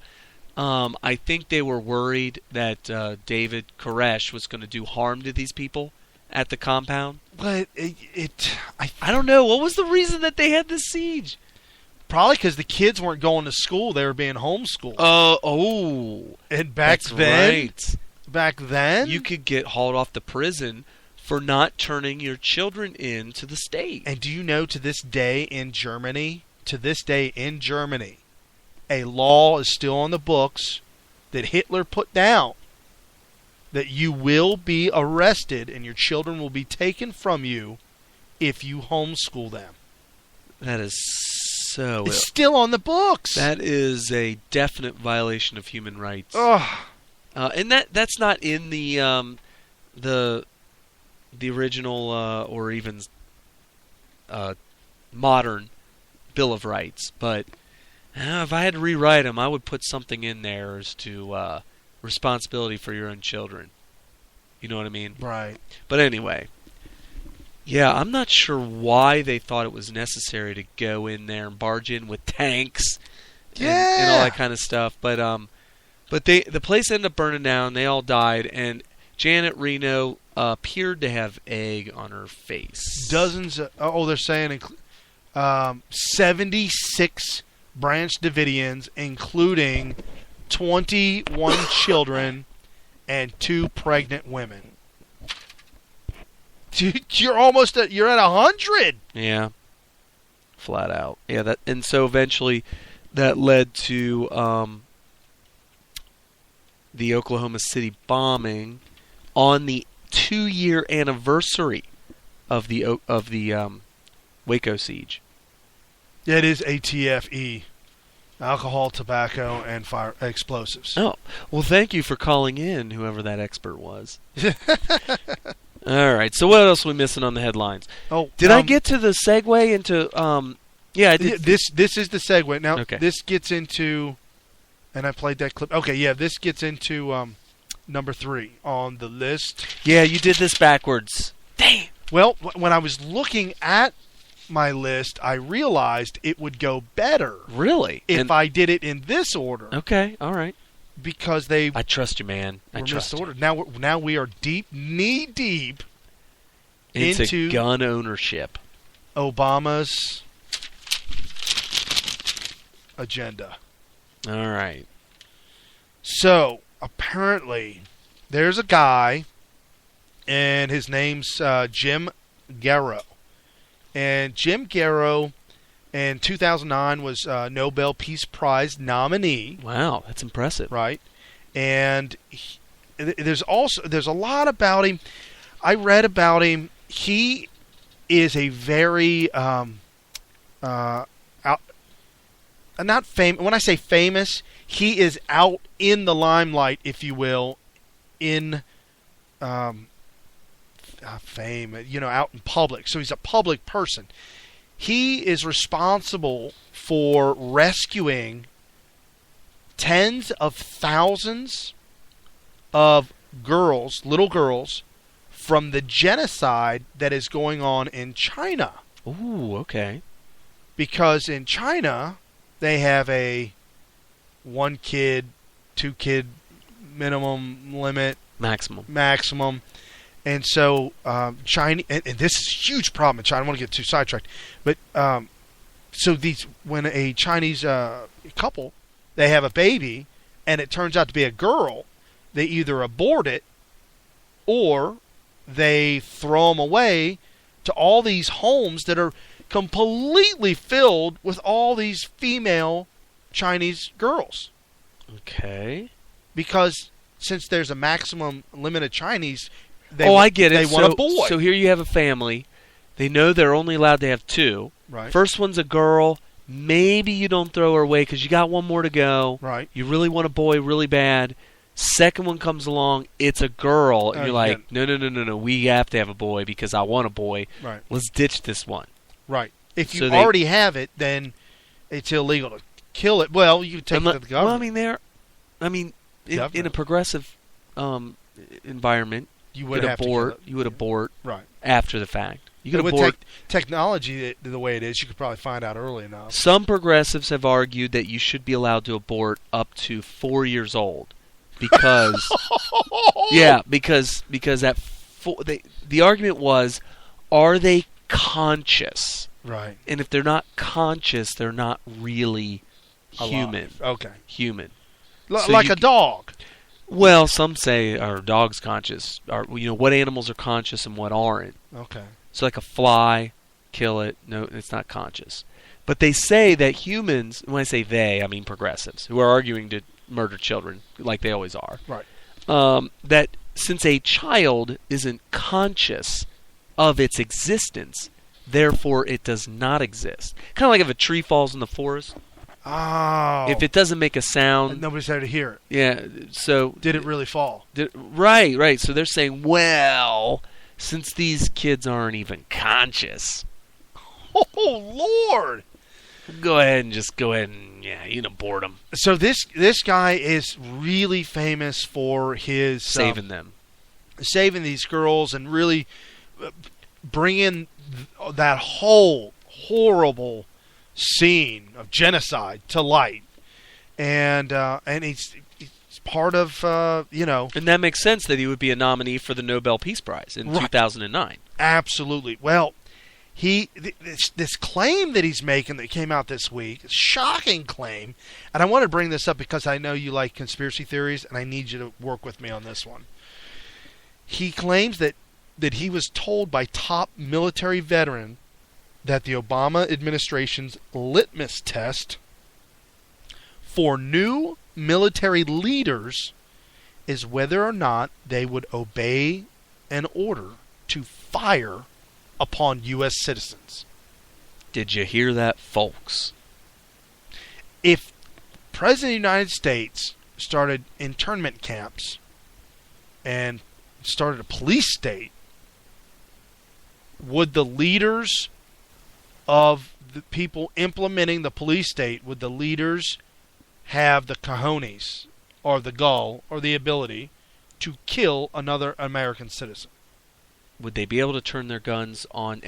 And so this guy, Jim Garrow, is saying that a top military veteran, so it'd be like, a general of some sort, is saying that this is a new litmus test for top leaders in the U.S. military, which is key because if you decided, well, we're going to make the police state now, which is a very important part of me taking over as new dictator of the communist United States of America, And that would be the USSA. USSA. Union of Soviet Socialists in America. America. There we go. So USSA. So in order to execute the police state, in order to make this happen, you would need to have a military that has leaders that would go along with you saying, willing and able. You must be able to enforce this at gunpoint, and you need to have your units train their rifles onto U.S. citizens. If a top leader says no, you are then forced out eventually. Yeah. Those who will not are being removed. Garrow wrote on his Facebook page. His name is Garrow. I looked up his Facebook page. He is not allowed. I don't know what Facebook does this, but he's got too many friends, so he's not allowed to have any more friends. But he does have a page where I did like and commented in the comment section of what he's writing here. He also later followed up that post by adding, the man who told him is one of America's foremost military heroes, whose goal is in divulging the information was to sound the alarm. So he's a whistleblower. Well, you know what happens when you're a whistleblower in Obama's administration. You have to go flee and go live in Russia? Yes, you Mother do. Russia. Mother Russia. He went back to Mother Russia. Oh, jeez.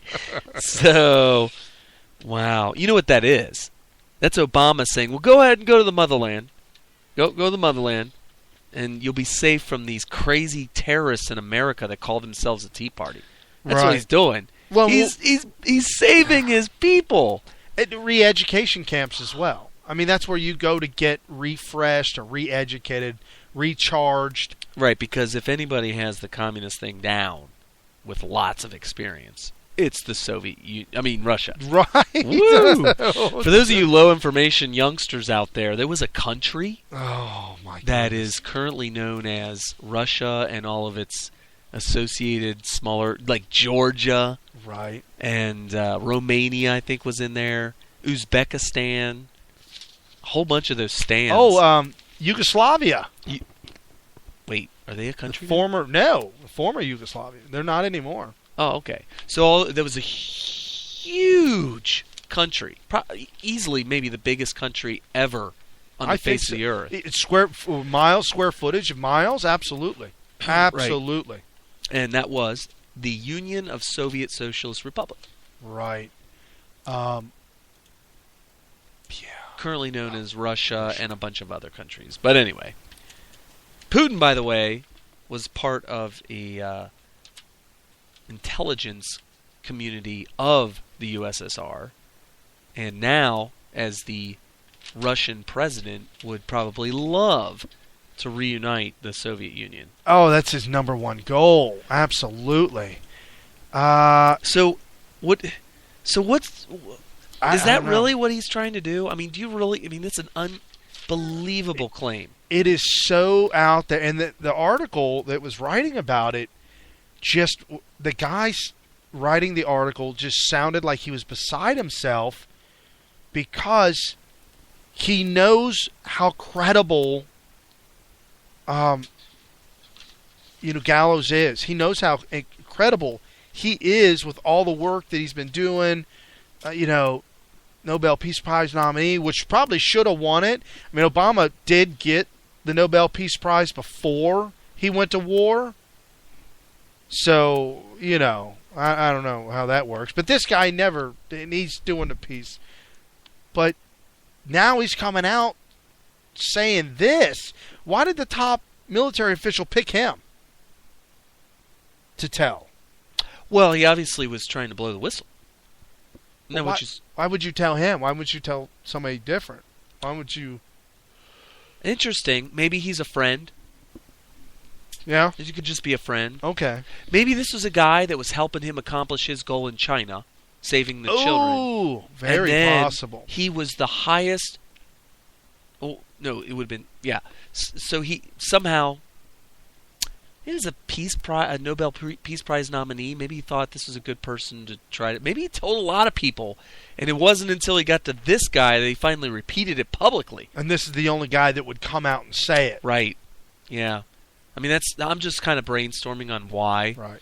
Well, the article went on to say that during the early 2000s, 2005, 2006, that there are a lot of laws that have been passed that do give our government, the American government, I don't know if it's permission or if it's standing, but there are rules and laws on the books that they can go to justify killing of U.S. citizens.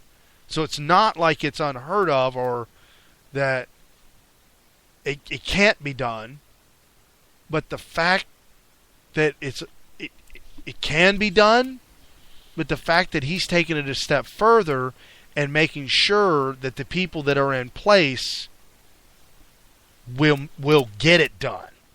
There's a whole lot of what-if scenarios. It's like this one guy I know really well that was telling me all about the executive orders years ago that were being put in place that would ensure, if he ever decided to pull the trigger, it would be a seamless transformation from a constitutional-style republic to a one-person rule dictatorship. Right. And if you put all the executive orders together, that's what they're there for, to make for a seamless transition. Do you think that? I mean, do you think that it's possible?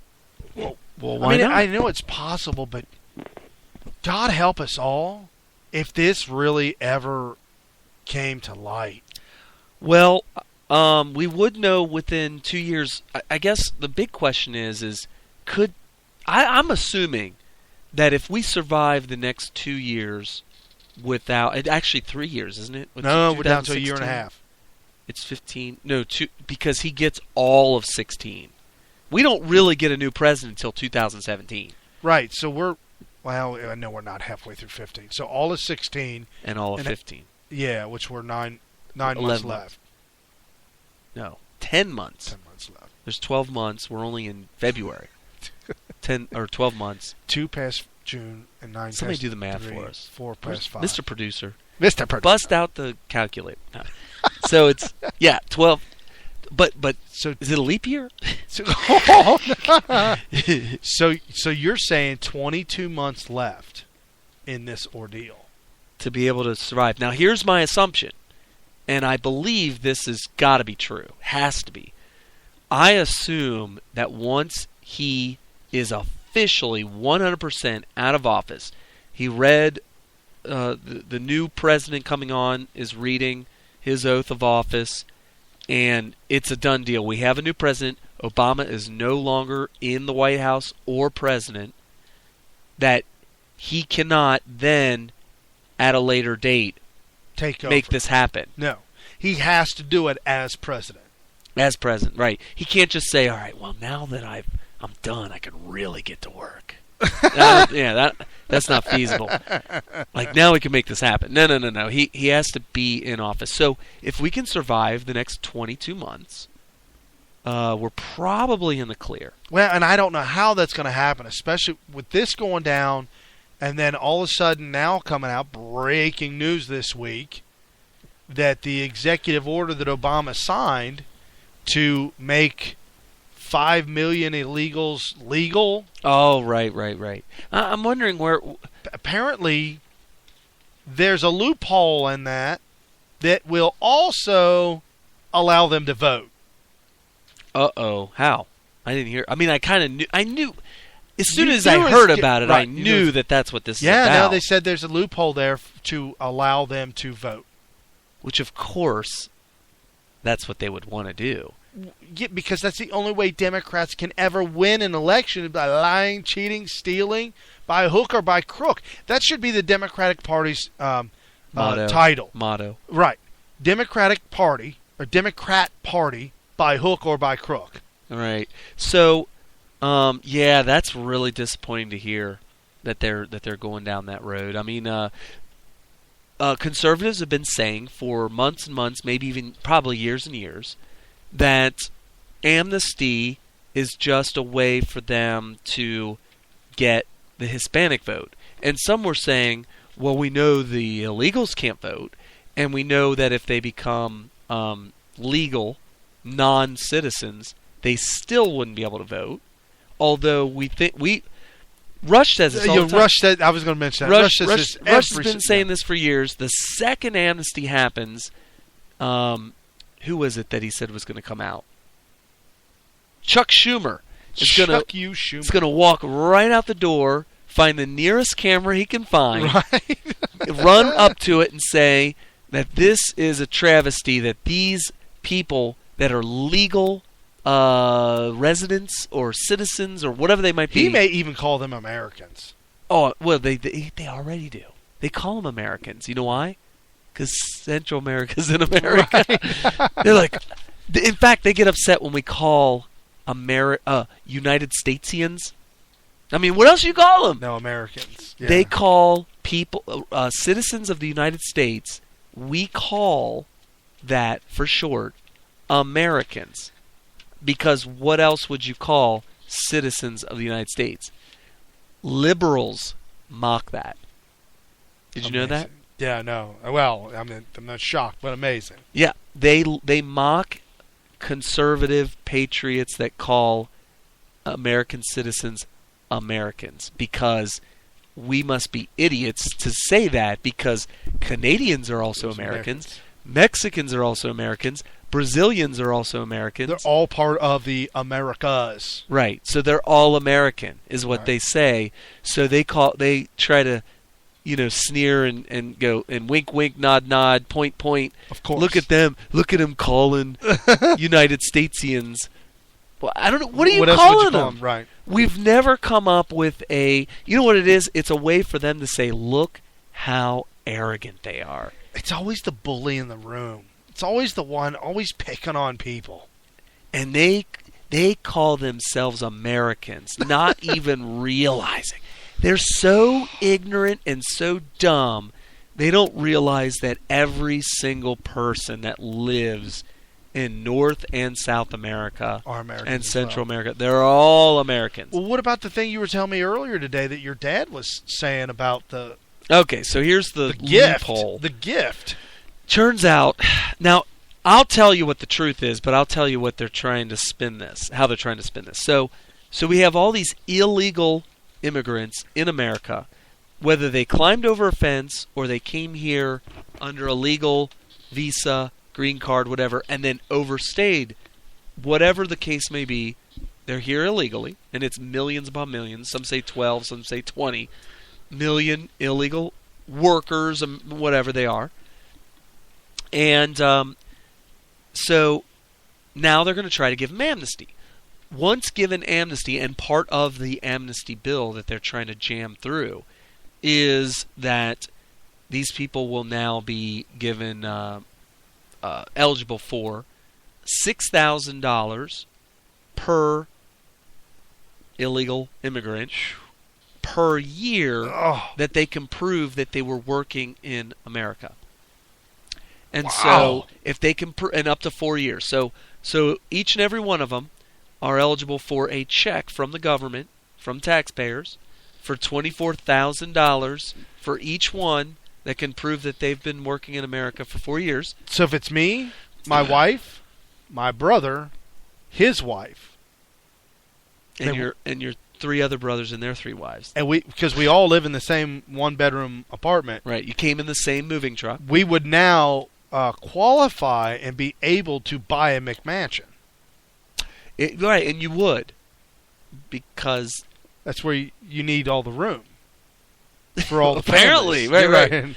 So yeah, they could buy McMansions as a family, and they would. Right. And I don't know who. Well, no, it's the culture. They live very close quarters to each other. They live proxy to each other. A lot of times in the same residence. Same residence, and sometimes they'll even, well, not sometimes, a lot of times, they'll scope out houses on their street for sale to have family members move into those houses. So here's their argument why it should be, and this is a big push. You ready for the big propaganda push? Oh. They are all, and they have all of the media on board. AP, New York Times. I just read a New York Times article the other day quoting this. I may have even posted up on Twitter for those of you who are following us. They said, well, these people have been paying taxes all these years working in America. They've earned it by paying all those taxes. I've been paying all these taxes for the last 5 years. Right, so when you get right, you don't get $6,000 per year. Right. No, but they're saying this is an earned income tax credit. So, but here, okay, so that's the propaganda, and they're trying to get people who read that. And these aren't even administration officials. These are New York Times journalists. These are Obama supporters, propagandist rag writers, and that's the narrative they're trying to push. Here's the problem. Tell me if this isn't the best analogy you've ever heard in your life, Brian. Giving them $6,000 because they've been paying taxes while working here illegally for 4 years. And somehow they should have had that had they been legal, but they're not legal. Right. How is that not the same as refunding for every single year that the speed limit was 55 during the 80s? Refunding every speeding ticket that was written after they changed it back to 65. Of course. They all should get refunds. What about the places where it's 75? They should all get refunded. And you know what? When they went from 55 to 65, some of those places then bumped it to 75. All those tickets, at least for a minimum of 4 years. 4 years, yeah. Should be refunded to every person who is going over 55 because they raised it to 65. How about in California where they ruled that the camera, the photo camera at the intersections were illegal because it violated due process. Right. How about because it was like a $300 ticket, sometimes more. Come to find out, all those people get all their money back because you were doing something illegal to us, the citizen.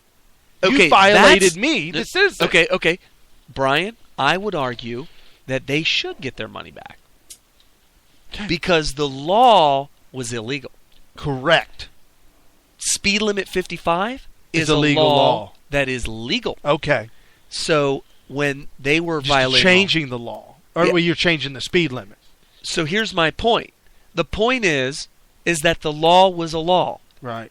It doesn't matter that later on they said, well, you know what? Now we'll raise it up. Right. The law was 55. It didn't make the law wrong. And my point is, these people are here in America illegally. They're working for 4 years. They shouldn't be here for any of those years. And so Obama's adjusting the law for the illegals, and just like the speed limit sign was adjusted. Yeah. So you're absolutely right. Speed limit sign adjusted. 4 years back, you get your ticket money back. No, you don't. I know you don't, but... No, you shouldn't. No. No, you were breaking the law at the time. There was nothing wrong with that law. I don't like the law. So you don't like my analogy then? No, I do. It's a very good one. Because I had a worse analogy. No, because you would never... No, the whole point is that no state would ever contemplate refunding the money. And no crooked lawyer has ever sued to get their clients' money back from tickets. It's not possible. Well, you wouldn't anyway because there was a reason it was 55. Number one, we had the oil embargo problems of the 70s. Well, cars weren't as safe. They weren't as safe, and they weren't as reliable, and they weren't I guess they weren't as safe. They didn't handle at those high speeds like they do today. Today, you drive. I mean, sometimes you don't even realize that you look down, you're going 85. Oh, what? Who did that? Who did that? And you're in the lane, and you're fine. Well, the tires were more that's reliable. funny you say that. I had a 68 Cougar in high school. Don't tell me that it was standard. Not in 68, by the way, folks. This car was an antique when I got it. It was like 40 years old when I got it. Okay, all right. Yeah. So it's a 68 Cougar, and it did have front-wheel disc brakes, rear drum brakes. Yeah, the brakes were a lot inferior, much more inferior back then. So as a kid, I'm like, wonder how fast I You get. got to know what the top speed in this thing is. Well, the speedometer on the dashboard said 140. Oh, well, we got to try to make sure that works. Something. Yeah. So I hit 74. And it's like halfway there. It's a little moist out. Oh, God. But it didn't bother me. Of course not. So I'm going from Ribault Road to North Bend, that straight stretch. Oh, you're on the highway. Yeah. I'm like, you're on Ribault Road going 74? Oh. And then, no, I-74. Okay. And so I turn around on North Bend. I come back to Ribault Road. I'm like, okay, let's get it. Oh, you weren't going 74. You were on 74. Oh, yeah. I'm sorry. I got all confused. So I got it up to 100. Okay. And boy, she was shaking. Shaking.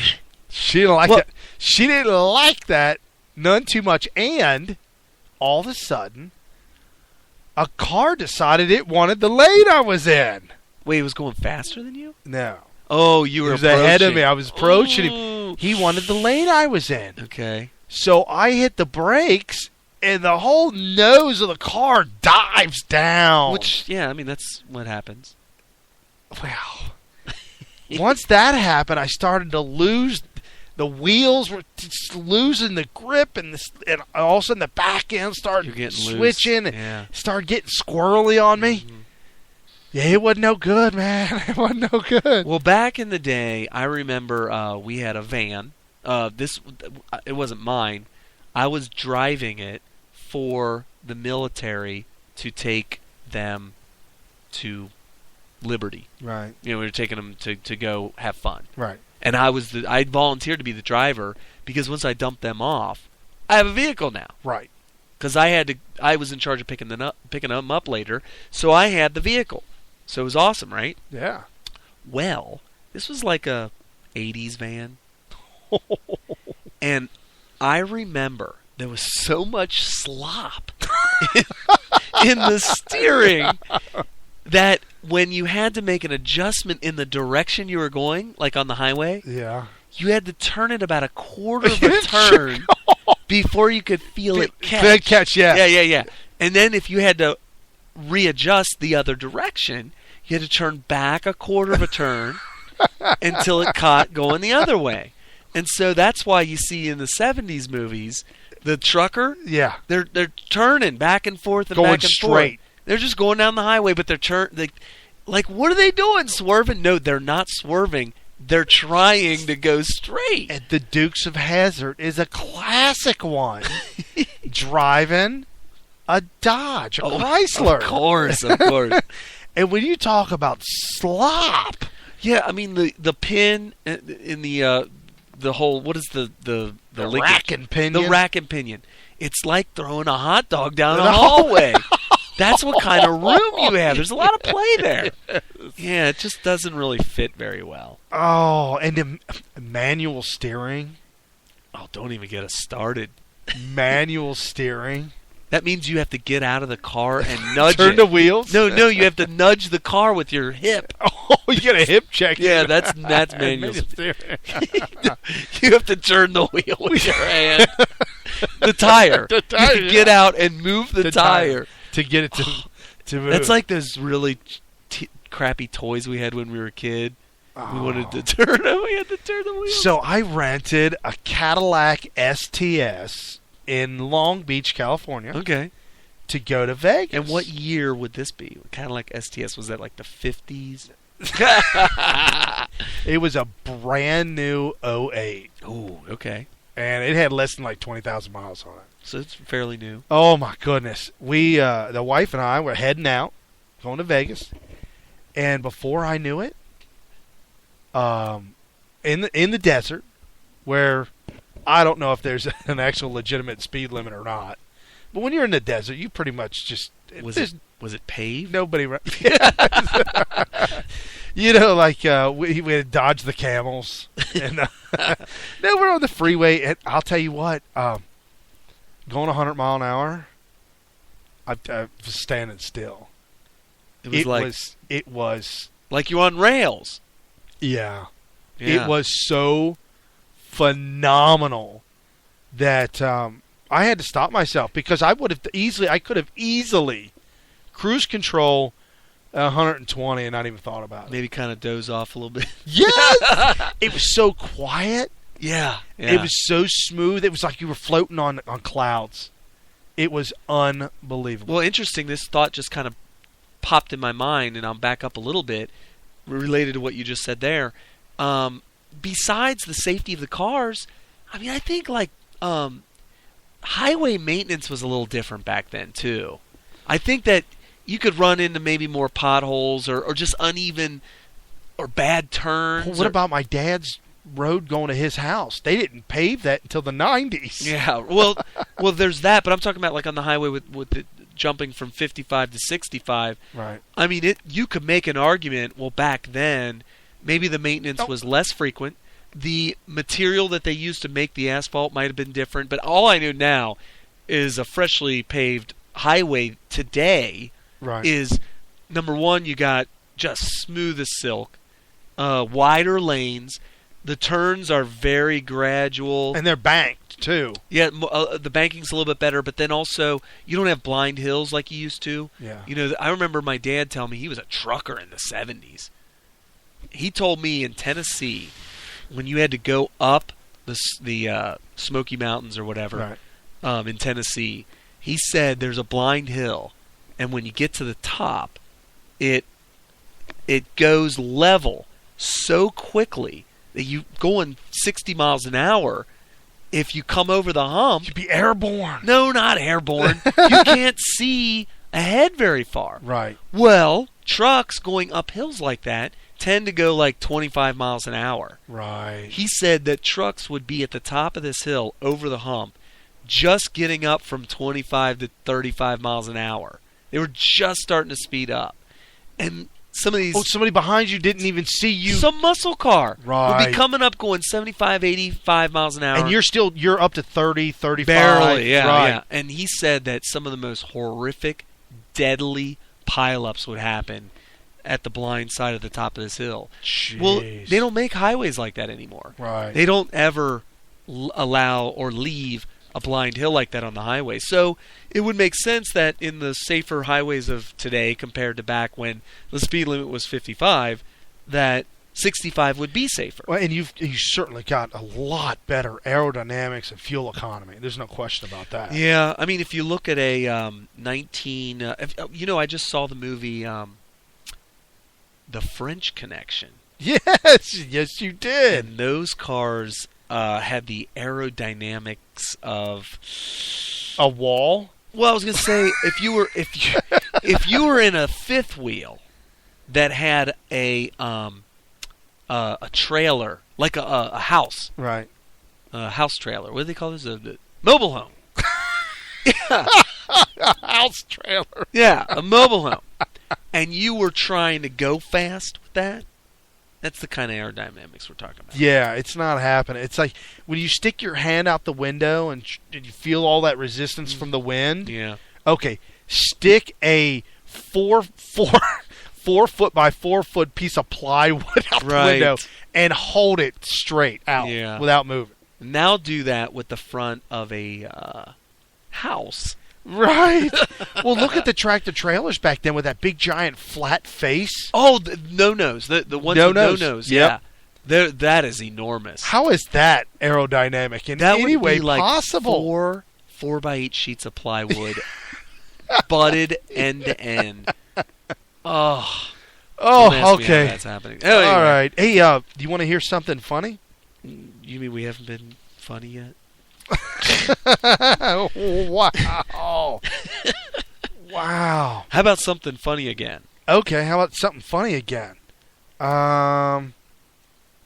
Chicago's corrupt, right? Well, we know. I mean, that's what they're known for, yeah. Right. Well, apparently, last year, the Chicago Little League hosted a baseball game at the World Series, or the World Series of baseball. The Little League. For the Little League. Yeah. Right.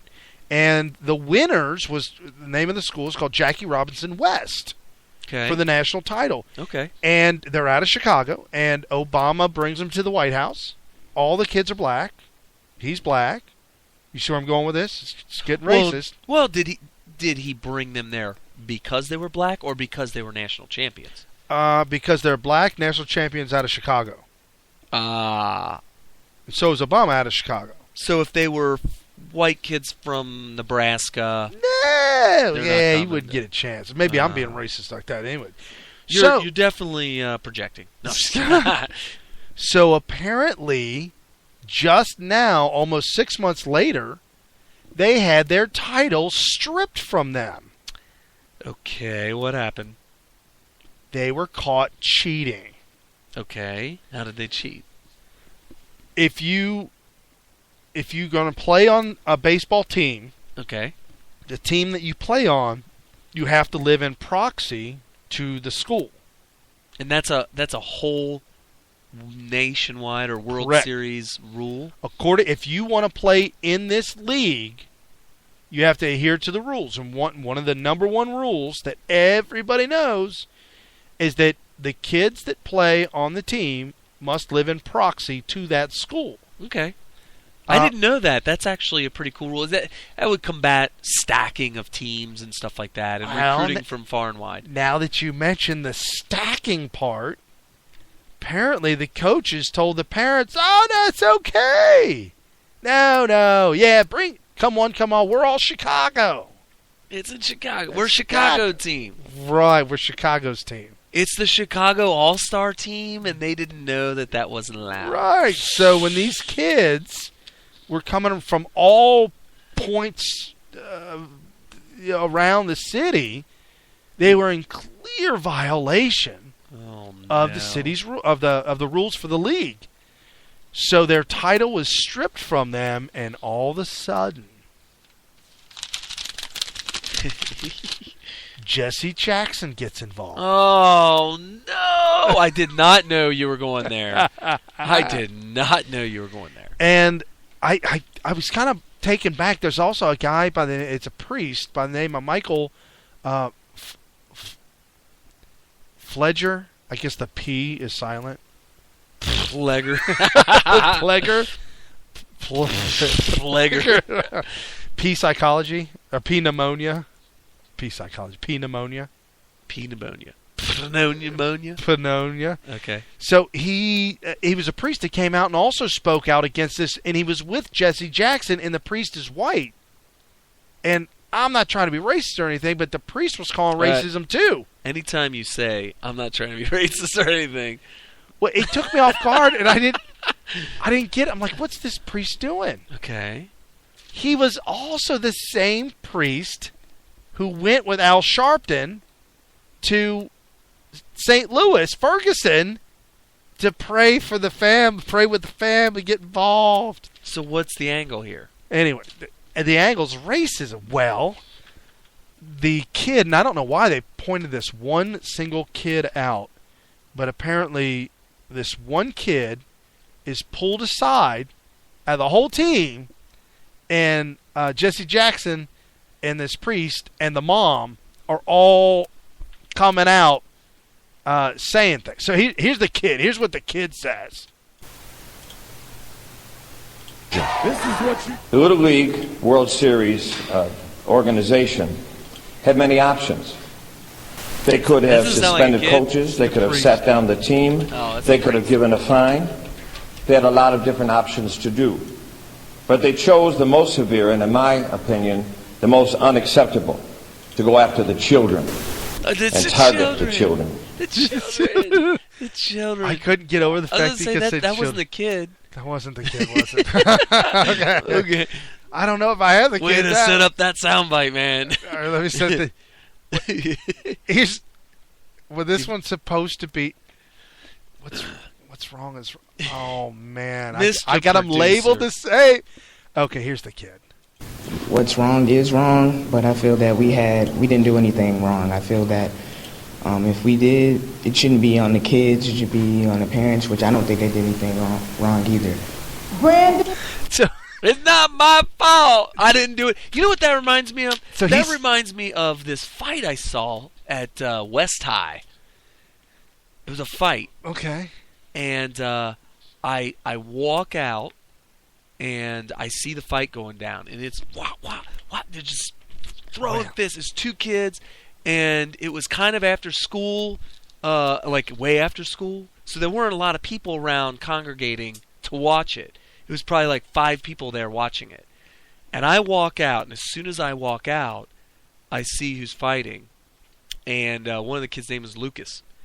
And this administrator, or maybe his teacher or security, it was one of his coaches, I think,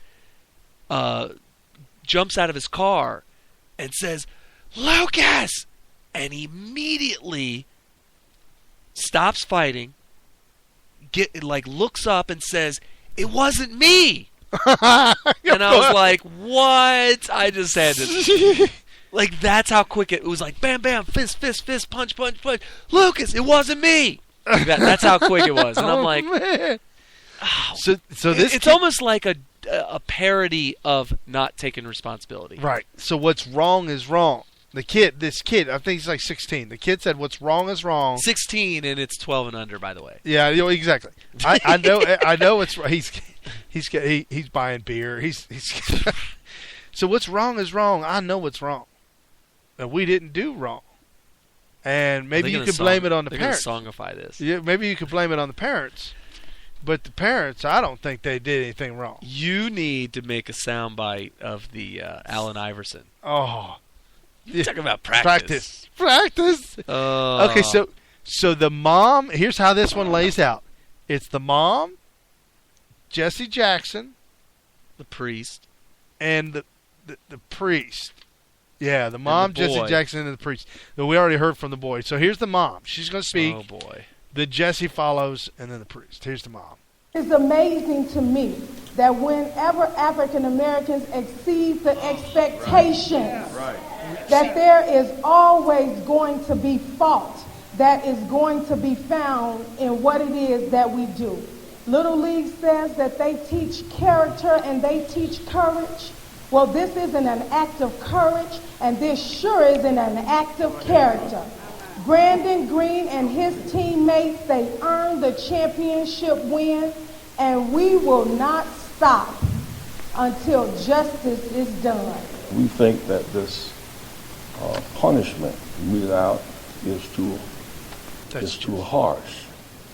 If this was the case of someone was over age, 16 years old, as has happened in some cases, that's a case for forfeiture.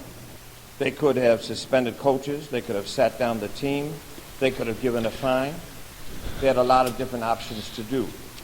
But they chose the most severe, and in my opinion, the most unacceptable, to go after the children and target the children. But I say this to the Little League World Series Association. You need to reverse your decision. And you need to do it now, unless you are willing to investigate every one of the 16 teams in the same way you did this team. Well, they won. If you win, you're going to get scrutinized more. They're not going to go after a team that was in the final 16. How about the one that came in last place? Well, I mean, if you lose your first game, I think you're out. So there's 8 teams that were out on the first round. So out of 16 teams, 8 of them were out in the first round.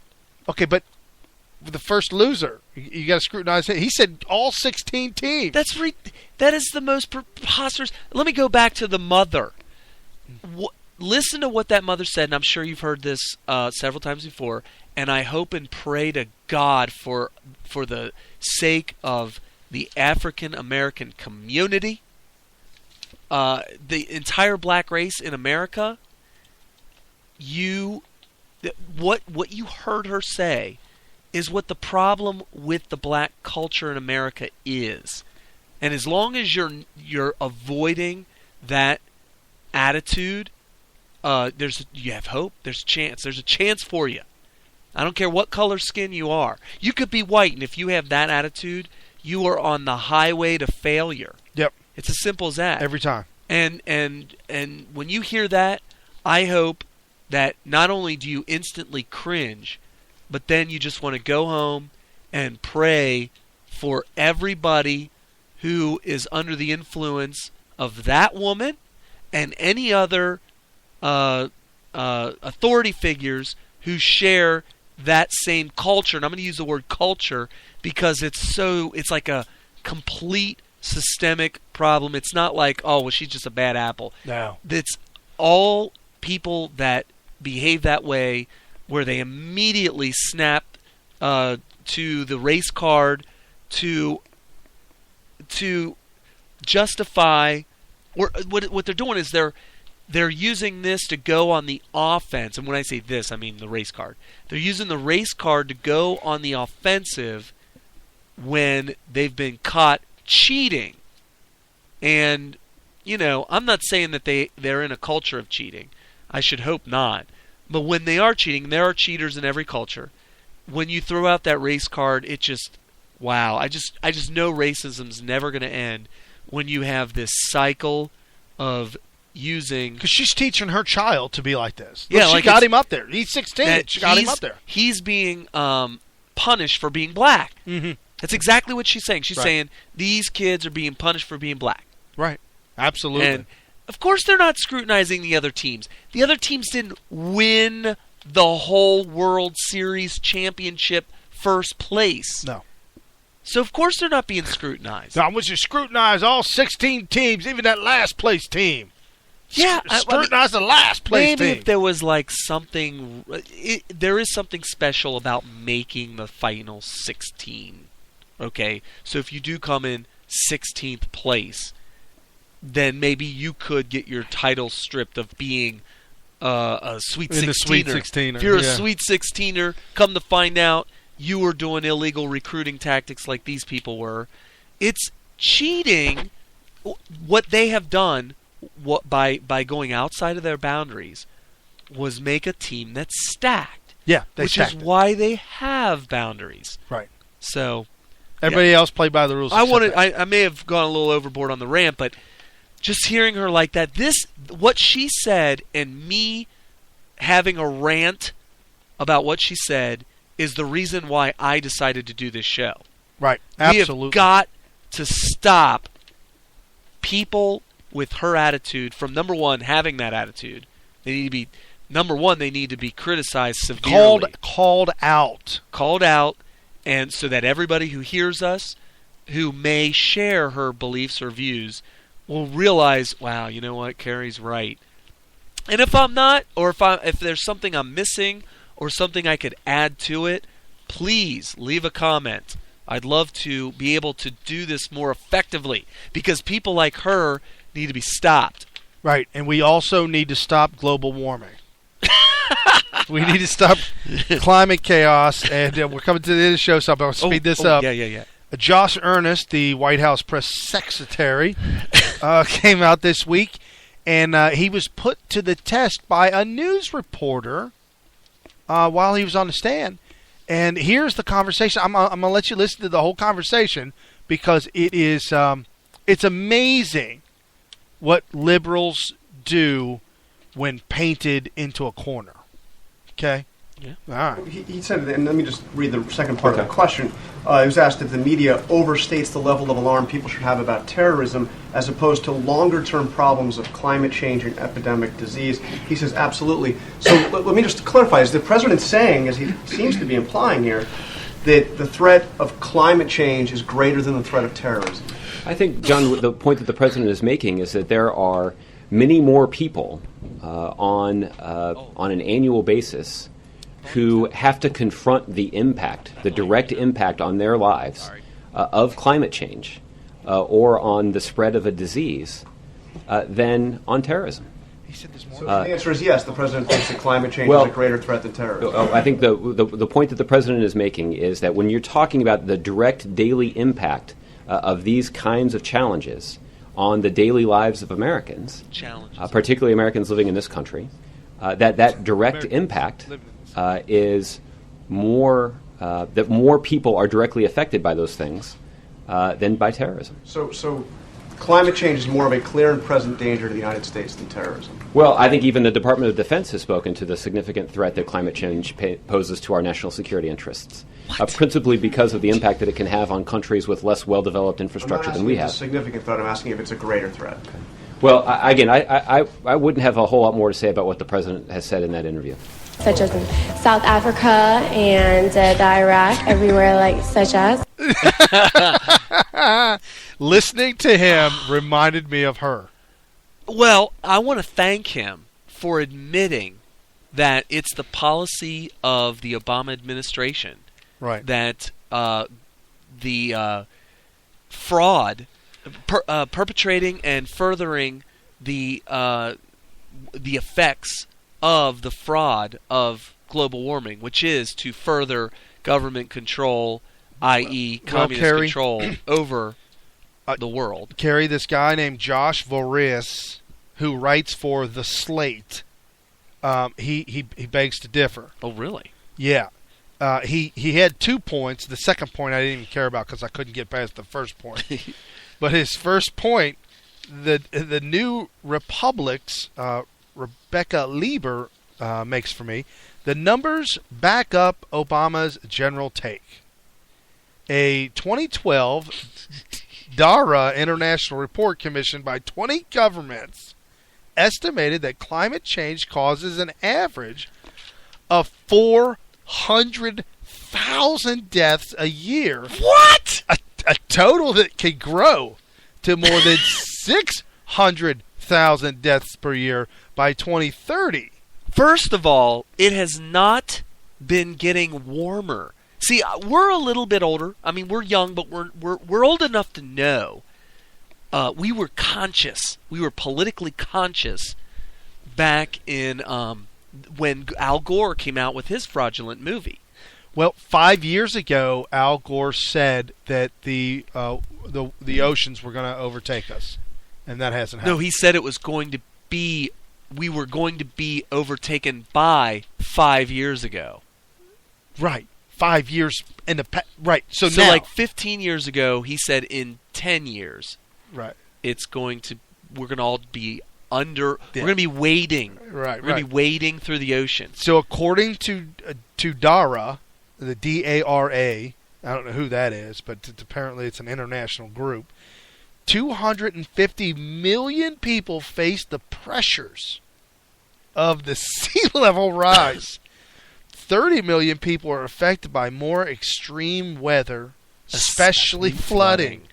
25 million people are affected by permafrost falling, and 5 million people are pressured by desertification. Let me tell you something. I've been going to the flattest, the biggest, flattest state that's on the ocean that I've ever been to or seen is Florida. And I've been going there since I was a kid. But in the past several years, we've been going to the same place for like the past 15, almost 20 years. The sea level comes to the same spot on the beach from back then all the way till today. There has been no rise. And if there had been 1 inch of rise, there would have been a significant difference in how far up the beach. 1 full inch? A whole inch extra of water. Full inch would be a major difference. Right, and for those of you low information voters who don't realize, 1 inch of elevation, higher water, goes way far inland. And you would really notice that all over Florida. Okay, well, here's an example. Take an inch of water and stand in the bathtub with no water, and then put an inch of water in the bathtub. Do you understand? I mean, you're raising no water to 1 more inch of water. Yeah. It'll cover your feet. Yeah, and compared to Florida, that would be like putting filling the tub all the way to the rim, and then adding an inch. Right. It'd be like all over it's your all bath. flat there. Yeah, I mean, it's huge. Yeah, it would really be big. So, Kerry, according to the Global Terrorism Index, compiled by the Institute for Economics and Peace, there were nearly 18,000 deaths from terrorist attacks in 2013. Dude, that's a lot. Yeah, that is a lot. 18,000 in 2013? Wow. Yeah, I mean, that's a lot of unreported. Right. Some of them might have been Stories, workplace violence. The report itself concedes that even though terrorism is on the rise, it claims 40 times fewer lives lives globally than homicide. I have never, if you're listening to this now, please comment on where you have heard a single death attributed to global warming. I mean, you could make that really remote connection between, let's say there's hurricanes. By the way, have been way down lately. Right. But let's just say a hurricane happened. And there were deaths associated with that hurricane. I would say that if you tried to make the claim that that hurricane happened because of global warming, that there would be a very, very loosely tied indirect connection between the death and global warming. But number one, I contend that since there have been hurricanes since before humanity, before the Industrial Revolution, it's not like humans invented hurricanes with their carbon emissions, right? Right. I mean, it's like hurricanes never happened before humanity came along and started producing Well, carbon. they never happened so frequently. And No, ever. Like, it took humans had to be put on Earth. Right. Before that, there had never been a hurricane. Right. Well, if nobody was here to see the hurricane, did the hurricane actually even happen? They didn't. So I'm right. Yeah, absolutely. Not only that, but they reported that this has been the most peaceful time that we've had weather-wise since Hurricane Katrina. Well, there you go. Hurricanes were like a part of life in the summertime. Every year. In the Caribbean. Right. And what the heck happened to that? Haven't seen it in a I think we need to watch out for global cooling. I want the government to institute EPA regulations to combat global cooling. Do you know it's 8 degrees outside right now? I know, I'm hating it, man. I mean, we're in the studio right now, and it says 4 degrees now. 4. Yeah, we're. That's twice as hot as what I just said. Right. Or cold, I mean. I just stated to you 2 times. That would be like if I thought it was 50 100 degrees outside, but really it's only 50. Dude, that's half. That's half. It's half what I thought it was. That is half. I thought it was 120 degrees. That's only 60. Half. I'm in the studio with a coat, a winter coat on. I got a hoodie on, and you know what? I have to keep this hoodie on. Oh my gosh, Mr. Producer, this is ridiculous. Can somebody pay the heat bill? The fact that they would a legitimate organization would make this claim. Oh well, at least Josh Voorhees from the Slate. This is the most. Is the Slate a parody? Or is it the Onion? Dude, I read his whole article and he was so dead serious. I couldn't get into. This is point number 1. I couldn't get into point number 2. Oh my gosh! His point number 2 had to do with the need for government health care. So, real quick, Scott Walker dropped out of college. Is he a complete moron or what? Yeah, well, apparently Howard Dean blasted him for being a high school, college dropout. If he was a high school dropout. This is a particular problem from Scott Walker, which has not been an issue yet, but it will. Scott Walker, were he to become president, would be the first president in many generations who did not have a college degree. He's never finished. Right. So the issue here is not just an issue of dancing around the question of evolution for political reasons. The issue is, how well educated is this guy? And that's the problem. Are you serious? I am absolutely. I like that. I like that line. That was a good line. I think there are going to be a lot of people who worry about having Do you worry about people that don't finish college? I worry about people being president of the United States not knowing much about the world and not knowing much about science. Oh, I worry about God. That. Let's see. Let's name the people that didn't finish college that have changed this world. Harry Truman, who was a great president. Did Bill Gates finish college? See, who? Bill Gates. Oh, Bill Gates. Yeah, Bill Gates. And then he went on to say Bill Gates, and then he went on to talk about the Facebook guy. And Bill Gates is the type of person that would he obviously advocates for the propaganda. You must stay in government schooling. He is Common Core. He gives over $1 billion a year for scholarships and stuff like that. And you know what? God bless him and all that stuff. But he's just college is for a very specific purpose. And if you're not going for the very specific purposes, then you're just going to be propagandized and to have a paper so that the other communists that agree that somehow you need that paper in order to be productive in the workplace. Right. So the Dems are throwing everything at the wall to get rid of Scott Walker. What do you think of this soundbite? And Neil Smith, an old butt buddy. Are you here, Neil? Butt buddy? What? This is Uncle Joe Biden this week. And Neil Smith, an old butt buddy. Are you here, Neil? Did he? He did. Have a good evening, folks. Love that one. We'll see you guys next time.